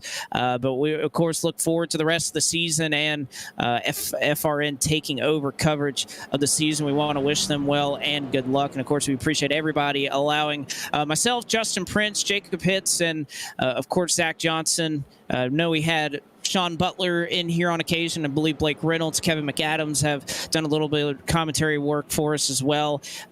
For allowing us into your ears for these last several Saturday nights. And, of course, FRN will take it the rest of the way. But we'll take you the rest of the way here in the Z's Custom Diecast 200 at Monza as we approach the 200-mile mark in this race. Lights are out on the pace car, and Jacob, when we get the green flag, 10 laps to go, don't think that anybody's going to be patient. I know we saw Stewart pull up to the back of Minter that time, but he's been one of the most aggressive drivers out here. We've seen Dylan Smith make his way up. Cosmin Ionescu is there at the end. Justin Malillo, he's in the top 10. He's been there the whole night. Tyler Williams, we haven't mentioned him once. He's in 11th, so there's just so many factors that can come into play. And again, I think that the time for waiting is over. If you're going to get wrecked, well, guess what? At least you're going to go for the win trying. Yeah, at this point, you're going to bring back the checkered flag or you're going to bring back the steering wheel. There's no in between. These guys are just going to put all the chips in the center of the table and go these last 10 laps. Probably going to see a lot more pacing, but that's just the way things go. You know, late in the race at these fast tracks where the runs seemingly come out of nowhere and then you can't go anywhere with them because the walls are so close to the track. There's grass right next to the track. You know, the margin of error here is is very, very small. You make a mistake, and the rest of the field is going to feel that mistake. So these guys are just going to put everything on the line. Tucker Minter may be in the best spot in the lead, but he may also be in the worst spot in the by being in the lead, because if they can make it 2-3 laps without crashing, Tucker Minter is going to be in trouble, because he's going to have to block about 5 lanes at once, which it's not very easy in any car, whether it's these, the Cup cars, the trucks, no matter what it is. It is very difficult to block 5 lanes at once, even though they may not be able to get 5 wide here very easily. He may have to do it here in these last 10 laps. It's going to be a challenge.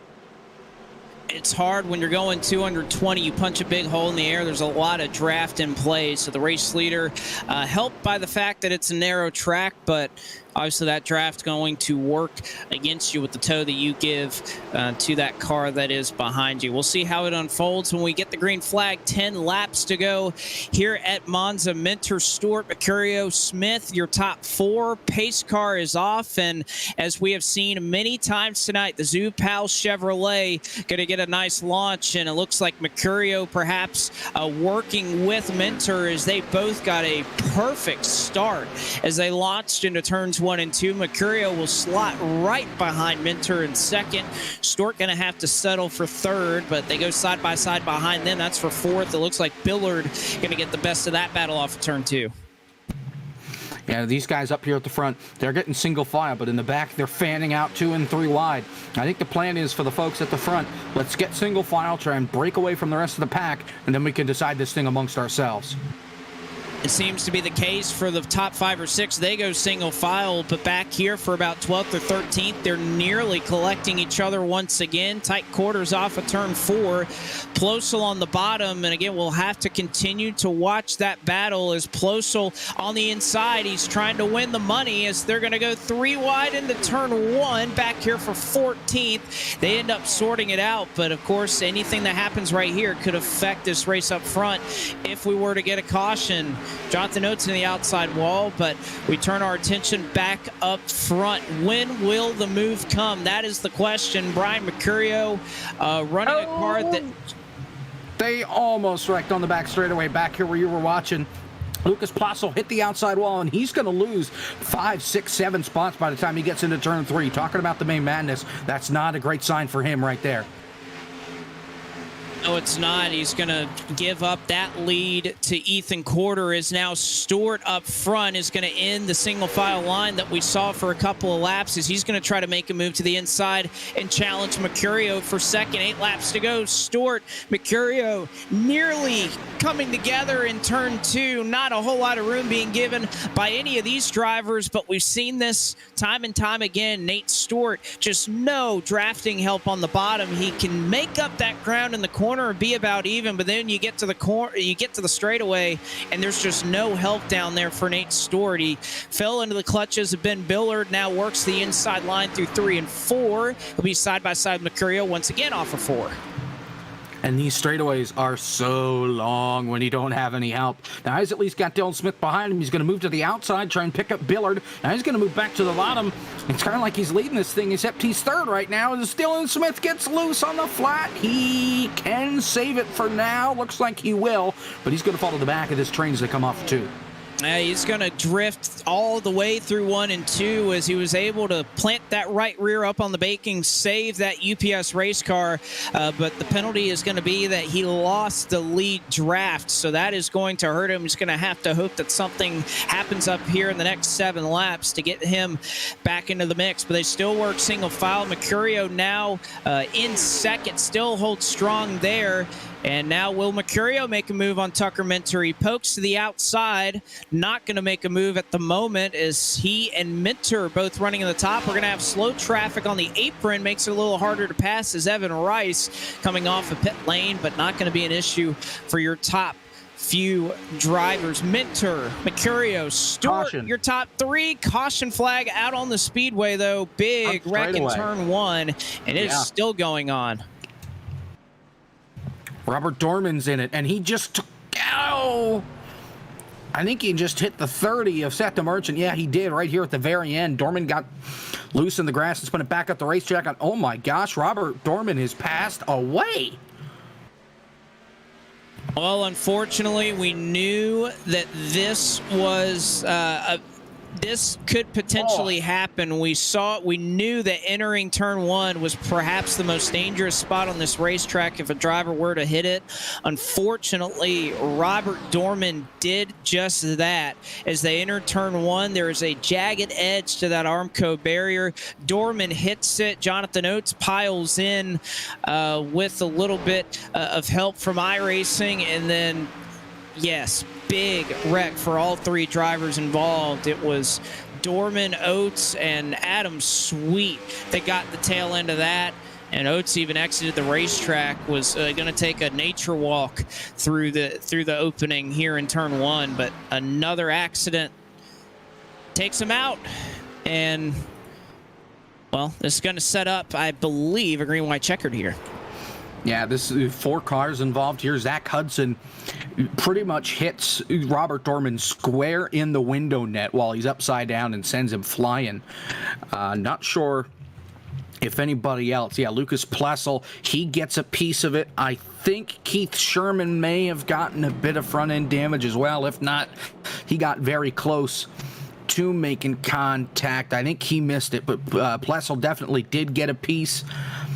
So a 5-car crash here in turn one, and this one was certainly the biggest one that I've seen thus far, maybe not the biggest one of the night. And I think this is going to put us, if not in green-white checkered territory, with an official use of a green-white checkered, with a restart with 2 to go in regulation. Yeah, it'll at least be close. We have seen some quick cautions, only taking about 2 or 3 laps before we get the 1 to go signal. We did not get it that last time by, but if we get the 1 to go signal this next time from the pace car, we will do this naturally. It will not go against any of our 3 overtime attempts. So it'll be a natural green-white checkered if we were to get the 1 to go this next time by. And I think that will happen.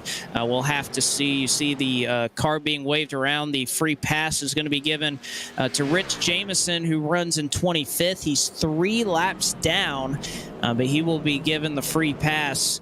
So obviously everybody else who just went a lap down, Sweet, Oates, and Dorman, they were involved in that last caution. So Jameson was the first car lap down when the caution did come out. 21 cars is all that's left of the 50 that we had start this race. Only 21 remain on the lead lap and have a realistic chance to win this race, Jacob. And can't wait any longer. This is it. This is go time. Yeah, if you waited with 10 to go, number one, I don't know why you would, but number two, you're really in trouble here, because if we make it to the white flag, then we're going to the checkers. If we crash, we get to do this song and dance over again. It takes almost a full lap for these guys to get up to speed. The likelihood that they crash coming to the white flag, personally, I think is minimal, because it's going to take them a while to get up to speed. Once they get the white flag, all bets are off. And I think these guys are going to get absolutely insane. We're going to see blocks down the back straightaway. I think everybody's just going to try and push as much as they can to help whoever they can help and potentially put themselves in a winning position. Turn 3 last lap, if they haven't wrecked by then, that's going to be like trying to take a marshmallow and shoving it into a parking meter. Because the back straightaway has a little bit of width to it compared to turn 3. They hit the banking. It's going to be one wild ride for everybody else. It certainly will be a wild ride if we can just get to that white flag. The potential for 3, I guess you could call it 4 green-white checkered attempts. Now it is FTF rule that if we roll around to that 3rd attempt, we will not continue we won't continue throwing a caution. We will race it out to the end, regardless if a situation on the track would typically warrant a caution. They would not throw it for a 3rd green-white checkered attempt. We would just race it out regardless of any of the calamity that would happen. So that is one thing to keep in mind, that this race will end with the checkered flag being flown and somebody racing for it, regardless of how many times we attempt this. But Tucker Minter, he has been dominant tonight, as dominant you can be at a racetrack that is as treacherous and as challenging as this one. He's up front. Mercurio and he have been working together pretty well throughout this race. We've seen Stewart and Billard behind them both making moves. Or can somebody like a Matt Spalding, a Jack Painter, a Justin Malillo, maybe even Ethan Corder, he could take the win and take home the $100 in this one. We'll just have to see. A lot can happen and be determined in these next 2 laps. Again, we're also losing some daylight here. There are no lights, Bob Pockrass, here at the Monza Oval, but don't think we're going to be in any situation where you are going to run out of light at this racetrack. Still 6:24 in sim time, so a long ways to go before sunset here at this juncture. But a natural green-white checkered will not count against one of our overtime attempts. We'll get the green flag at lap 75 of 76. Tucker Minter, the Zoo Palace machine, your leader. Brian Mercurio, a very fitting paint scheme. They painted over the Nexus logo. They put the duct tape in the low line writing on there, spray painted it, and they'll try to put that 25 forward in victory lane. Stewart and Billard right behind them. This should be a good one. Final 2 laps here from Monza as Minter on the loud pedal. Green flag is out, and what a great jump that he gets. He'll have them clear by almost a car length. Oh, they're wrecking. Dylan Smith is out. Oh, out of space. Oh, they're big wreck. Oh, they're still piling in. Some guys just missed the corner and absolutely clobbered them. Andrew Schwartz got the end of the wall down on the inside, and he got hit 2 or 3 times. Rich Jamison's all torn up. Punkari's got damaged. Dylan Smith, his car's destroyed. That's where it all started. Joe Berge, the front end of his car's demolished. My goodness, they couldn't even make it to turn 1. You know, that was an interesting accident. Looking back at the replay, or at least scrolling through myself, it looked like Justin Malillo may have missed a shift. I think that I believe, at least visually, that's what it looks like to me. I'd have to listen to the RPMs in his motor to confirm that. But they get away and just either missed a shift or just didn't shift. I don't think he money shifted. Oh wow! Yeah, I just don't think he ended up putting that car in second or third gear, whatever he happened to be in, and that you could not anticipate that. And what a close call that is for Ethan Corder, who just about saw $100 go up in smoke as he piles into that one. Nearly got the worst end of it. Dylan Smith didn't even make it to turn 1. He piles into the wall, was not able to even make it to the line. As Joe Berge hits the inside wall, heads towards the road course, as a number of drivers have to make evasive maneuvers. Hard hit there for Berge. DeMerchant, Punkari, Rich Jamison. I mean, a lot of drivers were stuck in the road course. Yeah, they went to take the road course and they still got involved in it. So Malillo, I'm not sure what happened to Malillo. Something broke on the car, I'm assuming. It was Berge that got into the back of Corder, which got Dylan Smith out of shape. And then Berge made contact with Malillo again, this time the side of the car. And it's the 85 of, well, nope, that's the wrong button. Let's go back. It's the 185 of Carter Friesen that gets into the back of Berge and gets him sideways, pushes him down, and he's turning right as much as he can, but the car just doesn't go. And I mean, he couldn't have hit that wall more head on if he tried. And then here comes everybody else. DeMerchant was on the gas. He made contact with the 18 of Matthew Zwack, who absolutely blinks out of existence after there's contact there. DeMerchant with the hard hit into Berge. The let's see, Seth Noel, I think, barely misses it. Punkari gets pushed down there. The subway machine of Andrew Schwartz, he got a piece of it, hitting Berge's car as it unhinged from the tires. That was a chaotic wreck there. That's such a shame for those guys in the back that were just trying to make it home without any more damage, and they wind up in a wreck in the first turn on the restart.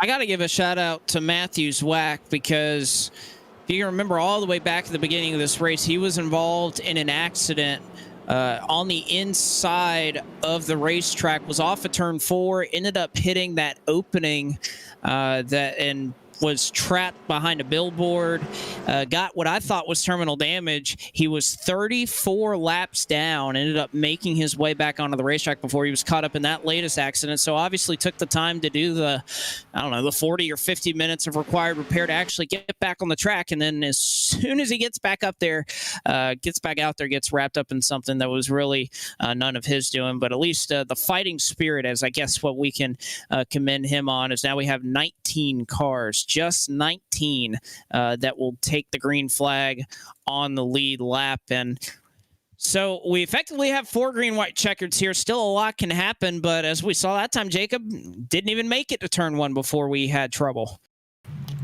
Yeah, and really, I didn't think that restart issues would be a problem.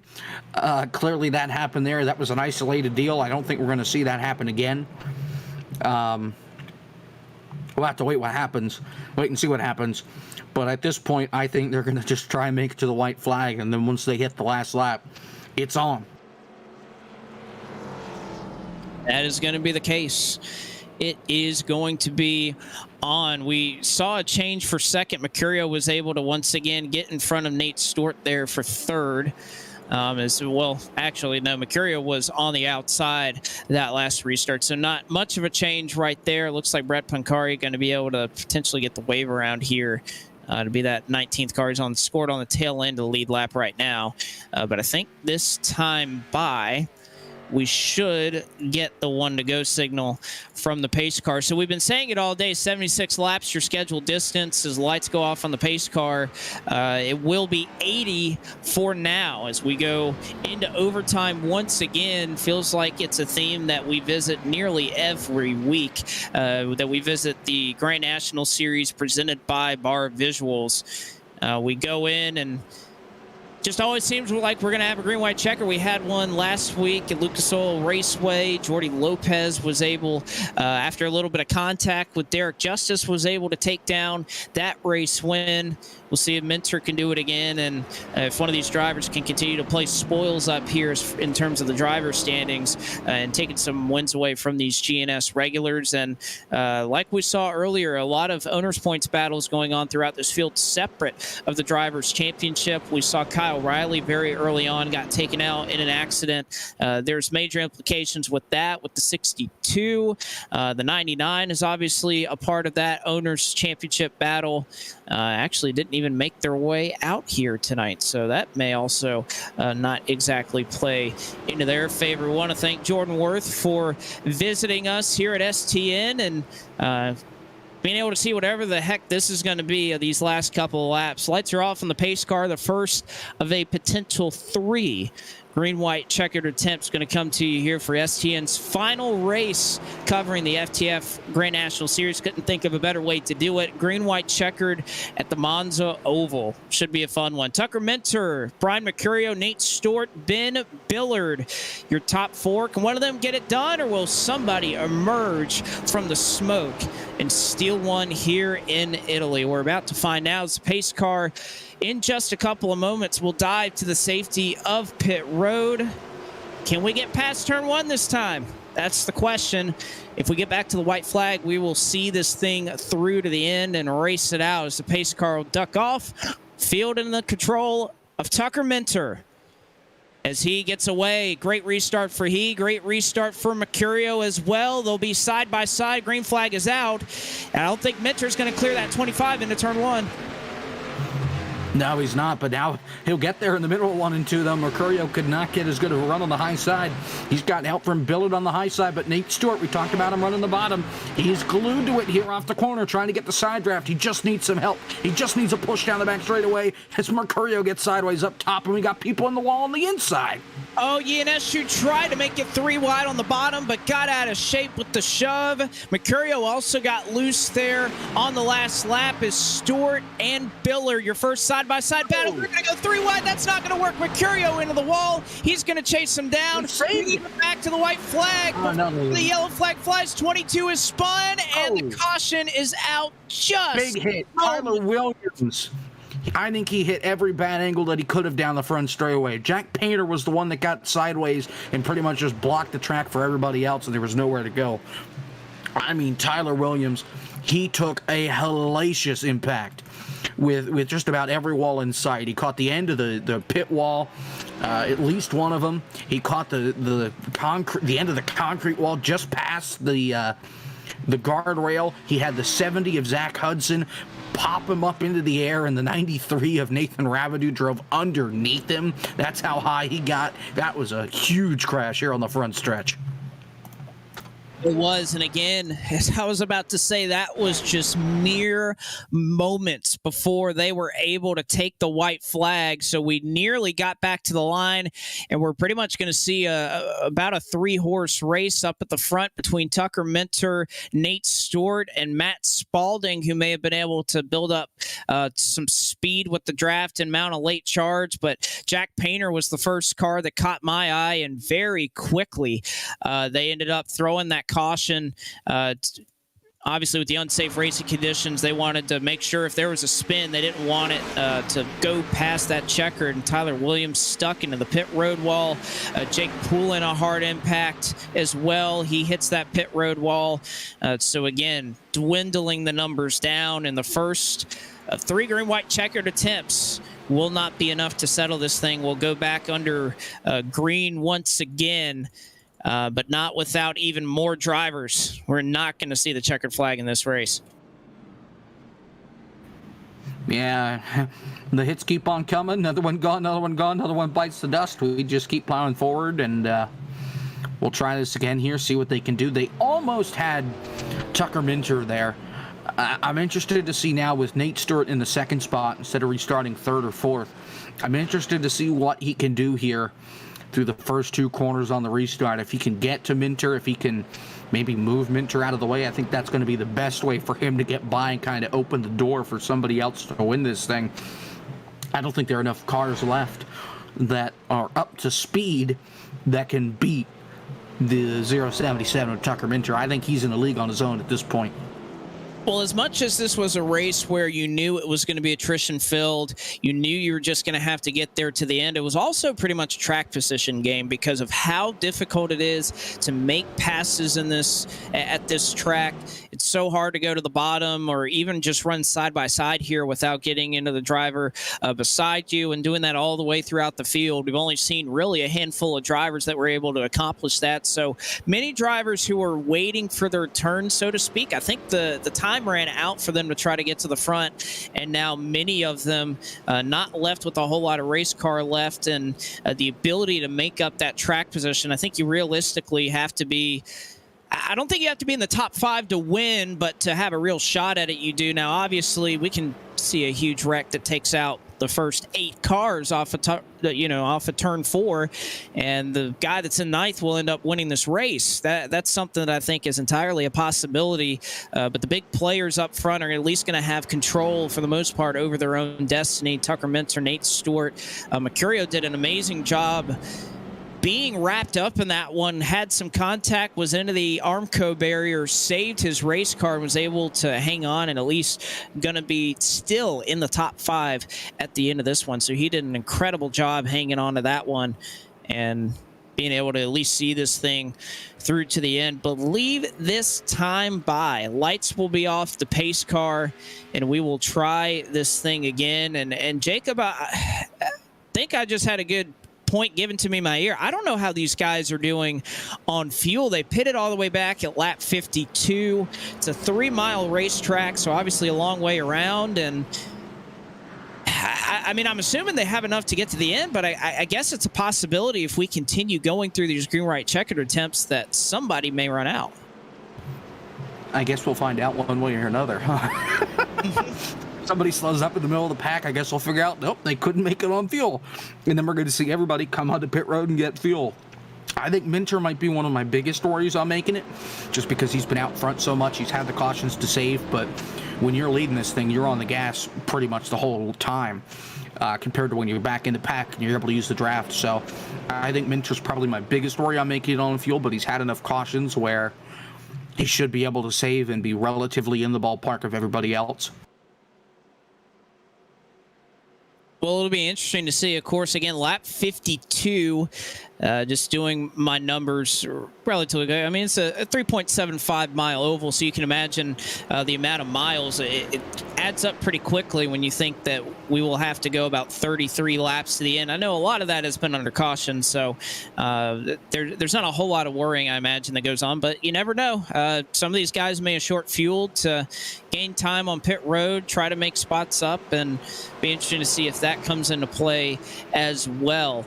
But we'll let these drivers try to decide it. Our second of 3 green-white checkered attempts coming this time by. Pace car will pull off, and like I've said many times, broken record, Tucker Minter, Nate Stewart, your top 2. Matt Spalding, got to give a shout out to the 047, has found his way into 3rd.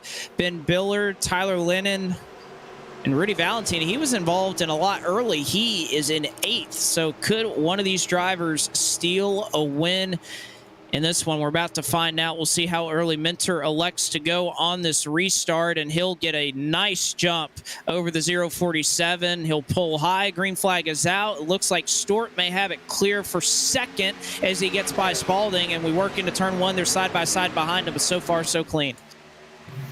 Might see if this restart's under review. There may have been a lane change here before they got to the green flag, so this thing may not be set in stone yet, or before they got to the restart line. I'm talking about the leader here in Minter. Here comes Stewart to the bottom. Spalding went to the bottom. Now he goes back up to the top. Minter's just going to be the Pied Piper here into 3. And actually, we are hearing the 77 black flag as they're going to come around and take the white flag this time. Minter displayed the black flag for a restart violation. So effectively, this is a race between Spalding and Stewart, and they're going to wreck behind them. The big one once again. 4, 5, 6 cars involved, and perhaps just a godsend there for Tucker Minter, who is black flagged. He will have the ability to serve it. But Nate Stewart, who was so close to taking the white flag and not able to get it done, caution flag is out. And oh boy, has this thing really shuffled up. Tucker Minter, a restart violation. He changed lanes before he got to the start-finish line. They've enforced that all year, and that is the call. So Minter going to have to come down pit road. What a development for this, as we have just one more attempt at overtime. And that's such a heartbreak for Minter, but also for these guys in the back. Because really, this would have given the win to Nate Stewart had they made it to the white flag, because this took out so many good guys. What happened was Spalding got a little bit of a tap from Ben Billard, and he got up into the outside wall coming off the corner. That kicked him back down the racetrack. That took out pretty much everybody behind Nate Stewart. So Billard, Spalding, obviously, Tyler Lannon, excuse me, who then got into Cosman. The 70 got involved again of Hudson. I think that's the 3rd time he's just driven through somebody that's already been wrecking off the corner. Not of his own doing, just trying to get through the wreck and get caught up in it. But another big crash coming off turn number 4. It's been the trouble spot all day long. Very disappointing for Minter, like you said. Up front, dominant as you could be in this race, led a majority of it, and is not really going to have a chance here, especially with just one more green-white checkered left to make his way through the front. He's not going to lose too many spots. Again, we still only have, at least at the moment, 17 cars scored on the lead lap. So it's not like he's going to be totally out of it. He's going to get a bad finish, but obviously his chances to win now are pretty much dashed at this point. Now, one thing that is going to come into play in this green-white checkered attempt, it is by FTF rules. They do want to race this thing out to the end. So keeping in line with the old FTF Cup Series and NR 2003 and the point of no return, the way this restart will work is we'll take the green flag for this 3rd green-white checkered attempt, and unlike the first 2 that we previously had, there will be no caution thrown on the white flag. If there's a caution or some type of situation on the racetrack, well, guess what? We are going to see this thing through to the end. So this restart will be the last one, and we will see a true green white checkered without the interruption of a yellow flag coming into play. So not going to be easy, and I think this is where it's going to get really interesting here for Nate Stewart. Has worked the whole race to be in the lead, but I think this is probably the toughest situation, Jacob, to be in the race lead. You're going to restart early. You know you're not going to get saved by a yellow flag. And again, when you're going 210 miles an hour, you're giving an awful lot of draft to those drivers behind you. So you're going to have to do a lot of blocking. Nate Stewart is going to have to be on his game here. He's been fighting for the lead for the last 15, 20 laps trying to get by Minter. Minter makes his own mistake, which opens the door for everybody else. Rudy Valentine, we've talked about him. He had a restart penalty earlier on tonight. He's rebounded to the second spot. Cosman's gotten involved in a couple wrecks. He's now in P3. Mercurio is still up there. Quarter, Plessel, Carter Friesen's back in this thing. There's a lot of guys up here that could certainly spoil the party for Nate Stewart. And I think at this point, there are more cars that are sitting on pit road wrecked than there are right behind the pace car right now. I think the number is about even between these two groups. Oh, absolutely. At this point, and again, we pretty much knew that this is how this race was going to go. Whether you have great drivers or not, this track is just too treacherous to try and handle. So it's not a big shock, really, that we had this happen where we really only have a handful of cars that are unscathed at the end. Minter is going to be back in 15th, but still has to serve that black flag. I believe he may have to go, he may be able to serve with just an in the longest line penalty, but not sure if he still has to perform a drive through. If he does, I mean, obviously his effort here is done. And again, we had 50 drivers show up for this race.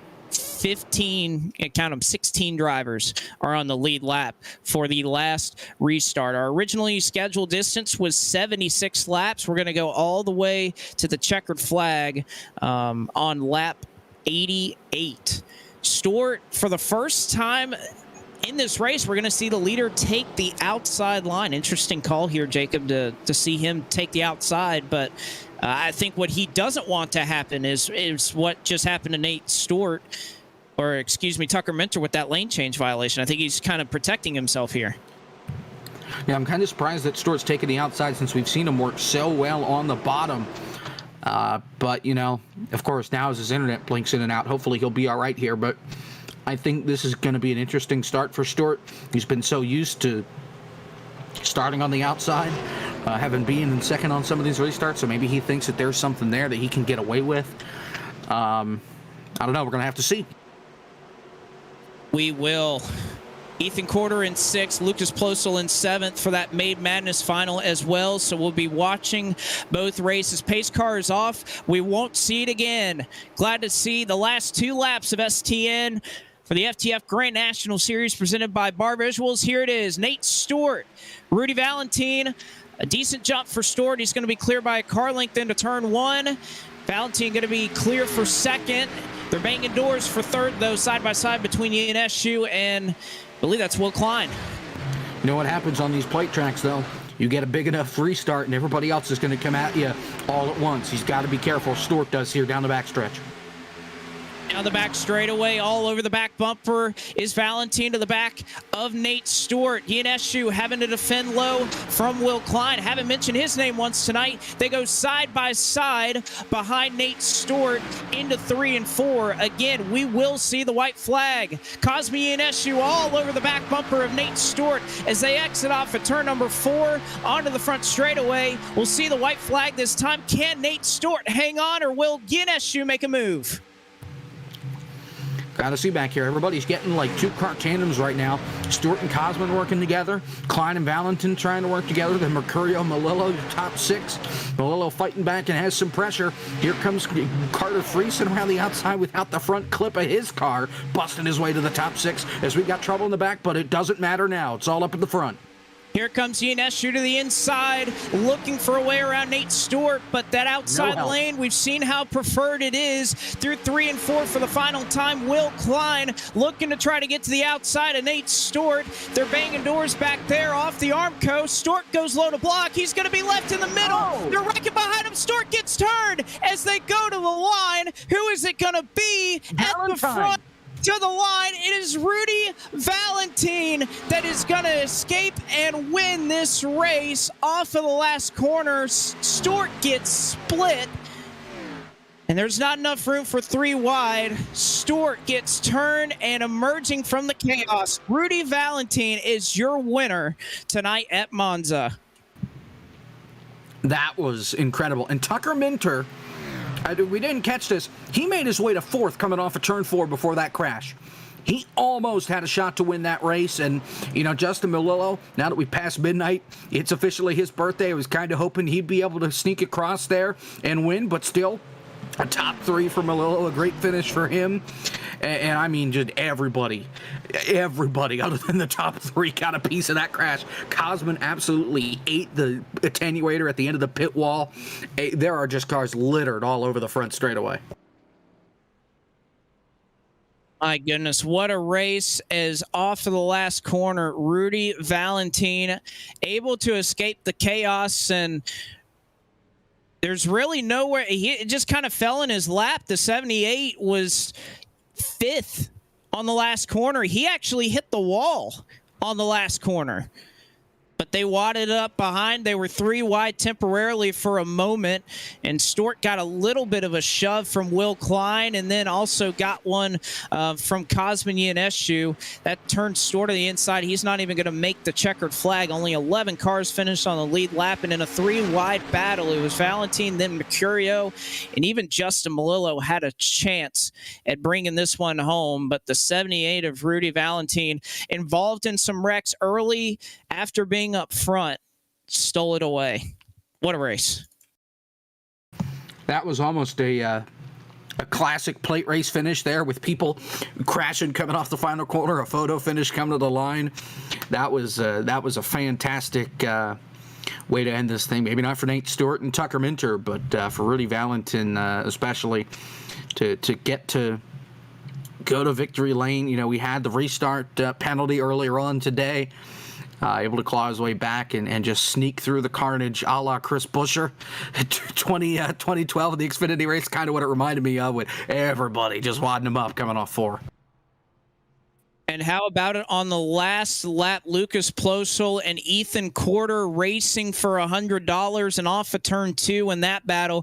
Plosel was 1 spot. He was the car directly in front of Ethan Corder, and Corder got turned, making a late block, or perhaps Lennon just ran into the back of him. Nevertheless, Corder gets turned on the last lap, and Plosel, as a result of that, he also ended up escaping some of the carnage. He was about 10th on the last lap. He ended up finishing in 5th. So Lucas Plosel is your winner of the FTF May Madness as well. But let's talk to the winner of the race, and that is a very happy driver in the 78 camp. Rudy, how in the world did you get that done? Well, I can't really have any words to describe it. That was awesome. I had a little help from somebody torpedoing whoever was in the lead there, but that was awesome, and like to give a shout out, if that's all right. Can I give a shout out? Yeah, absolutely. I'd like to give a shout out to my sponsor, OSRL. And that's about it. Oh wow, I'm so excited. Obviously, you were up front early, got caught up in some mess, but just kind of talk about the attrition here, because obviously, I mean, there were 50 guys that came out and made this race. Only 11 of them left at the end. What was it like just having to kind of manage your entire race and just put yourself in a position to be here with an opportunity to win at the end of this race? Well, I just had to survive. Main thing was I pit every opportunity I could to get as far back as possible to avoid all the accidents. And I guess it worked out good for me. ended up making it work, and you already gave your shout out, and Rudy, we'll go let you enjoy it. Congratulations, you're an FTF winner. Thank you very much.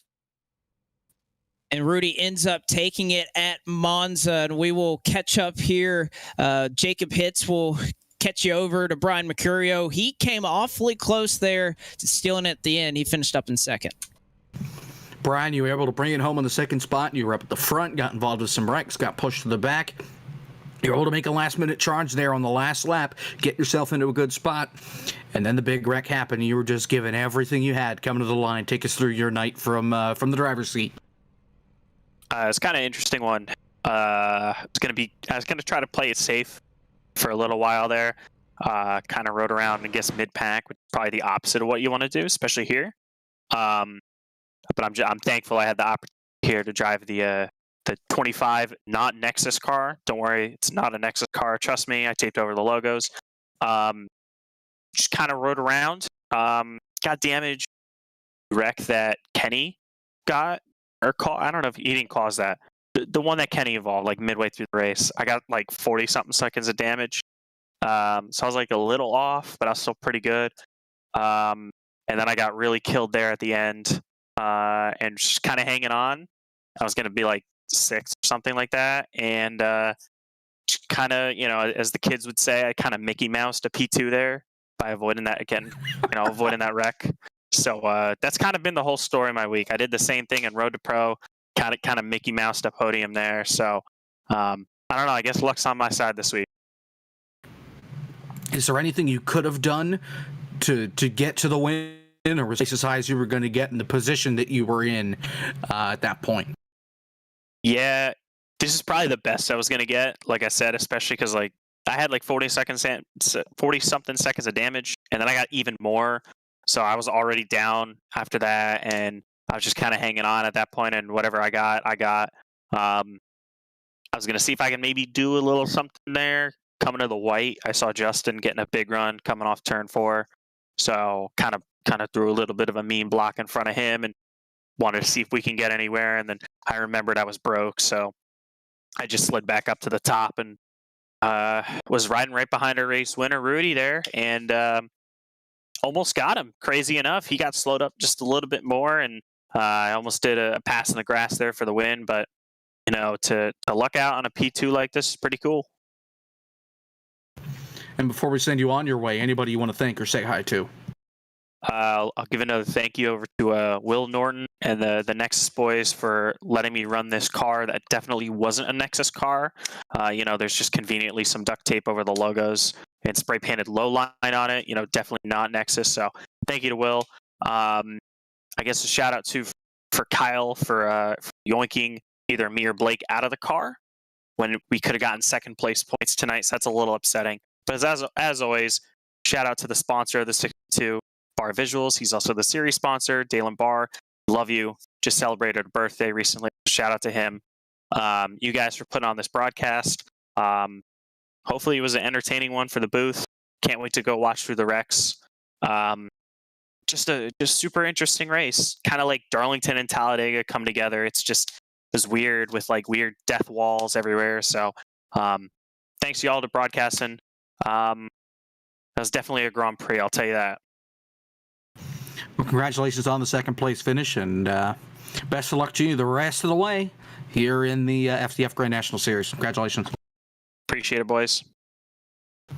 Brian Mercurio, second place here from the Monza Oval.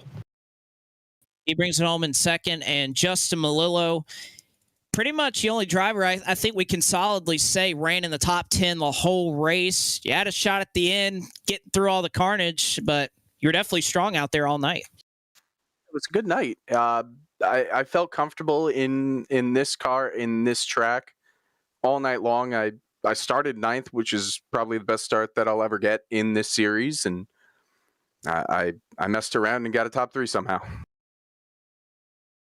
Well, talk about just the challenge of this racetrack. Obviously, I think we all knew that at a certain point this was going to get pretty hectic and turn into a race of attrition. How did you balance that? Because it seemed you took the opposite strategy of a lot of these drivers who started on pit road or really hung back. You kind of decided, hey, well, I'm going to just kind of ride around at the front, not really push the issue, but think that being up front of the top 10 was safer than being in the back.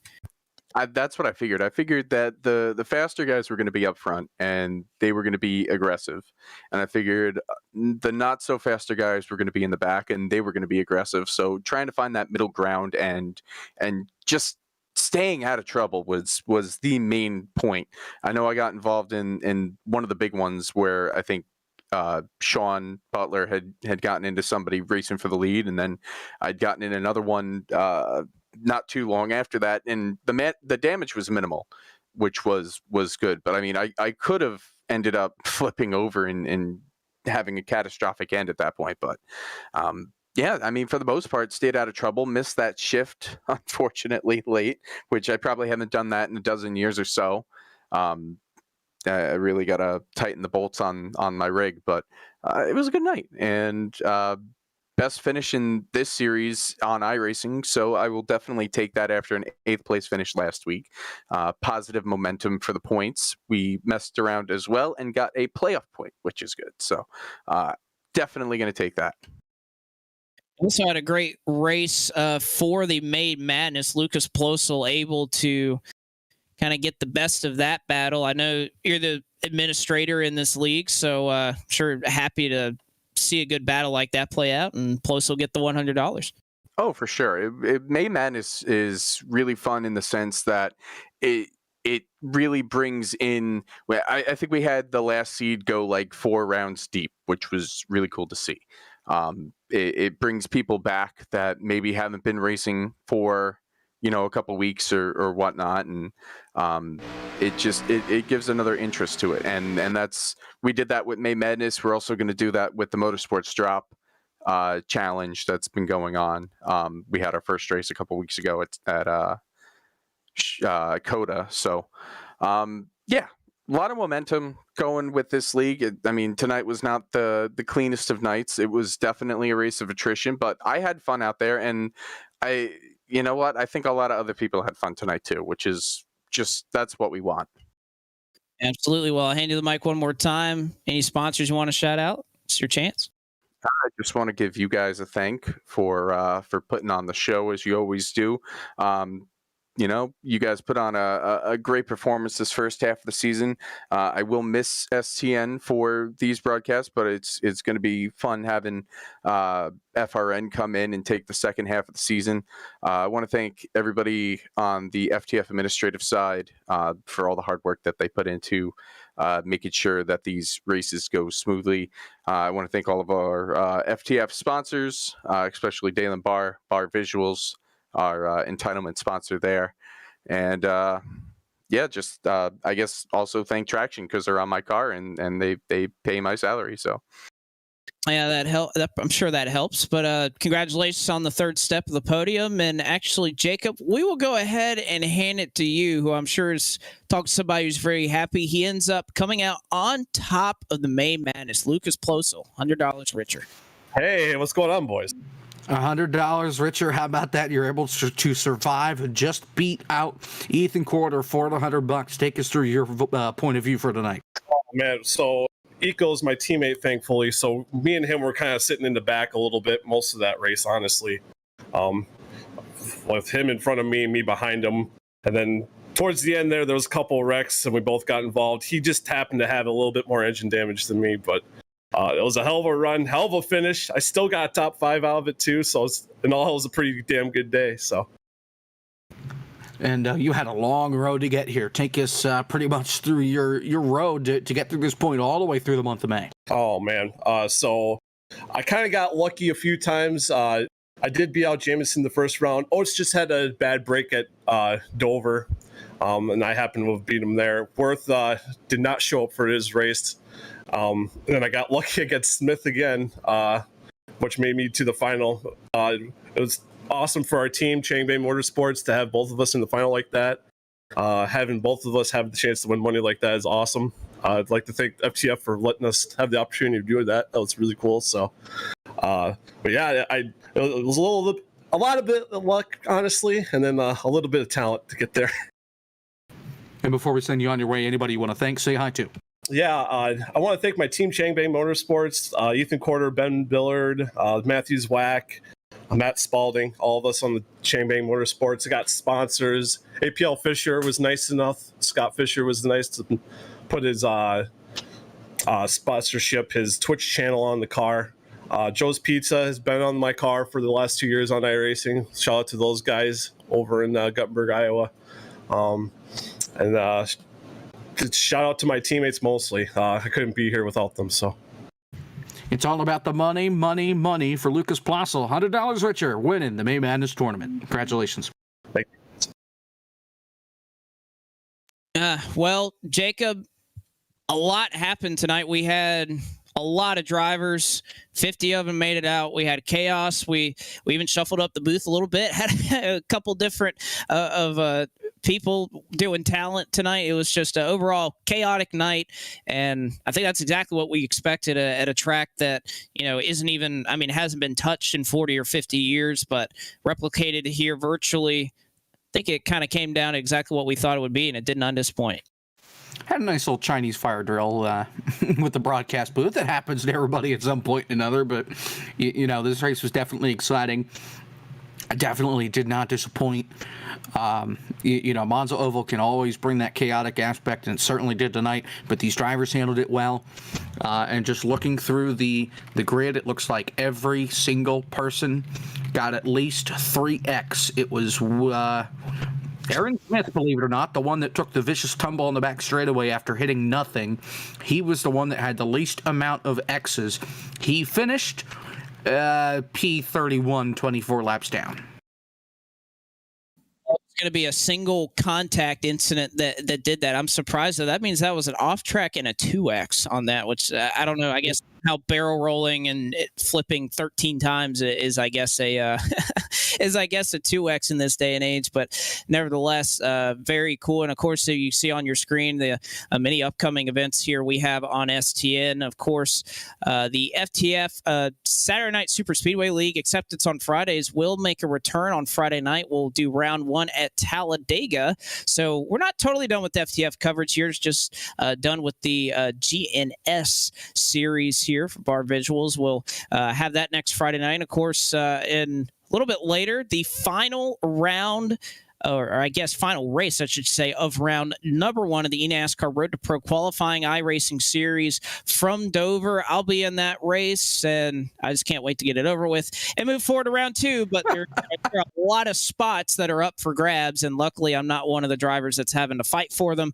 But you should come here and watch those drivers who do have to claw their way into round 2, make that top 70. That'll be Thursday, June 17th, 11 days time, right here, 9 p.m. Eastern on STN. And of course, another round of the Saturday Night Super Speedway League acceptance on Friday will happen Friday, June 18th. So a lot going on here on STN this summer. So for my broadcast partner, Jacob Hitz, for Zach Johnson down in the virtual production trailer, not only for tonight, we appreciate all of your support this season of STN covering the Grand National Series presented by Bar Visuals. We have certainly enjoyed it. We wish FRN all the best as the season continues to roll on. I'm Blake McCandless. So long from Monza, where we bid you farewell and congratulations to tonight's winner, driver of the number 78, Rudy Valentine, your winner tonight in Monza.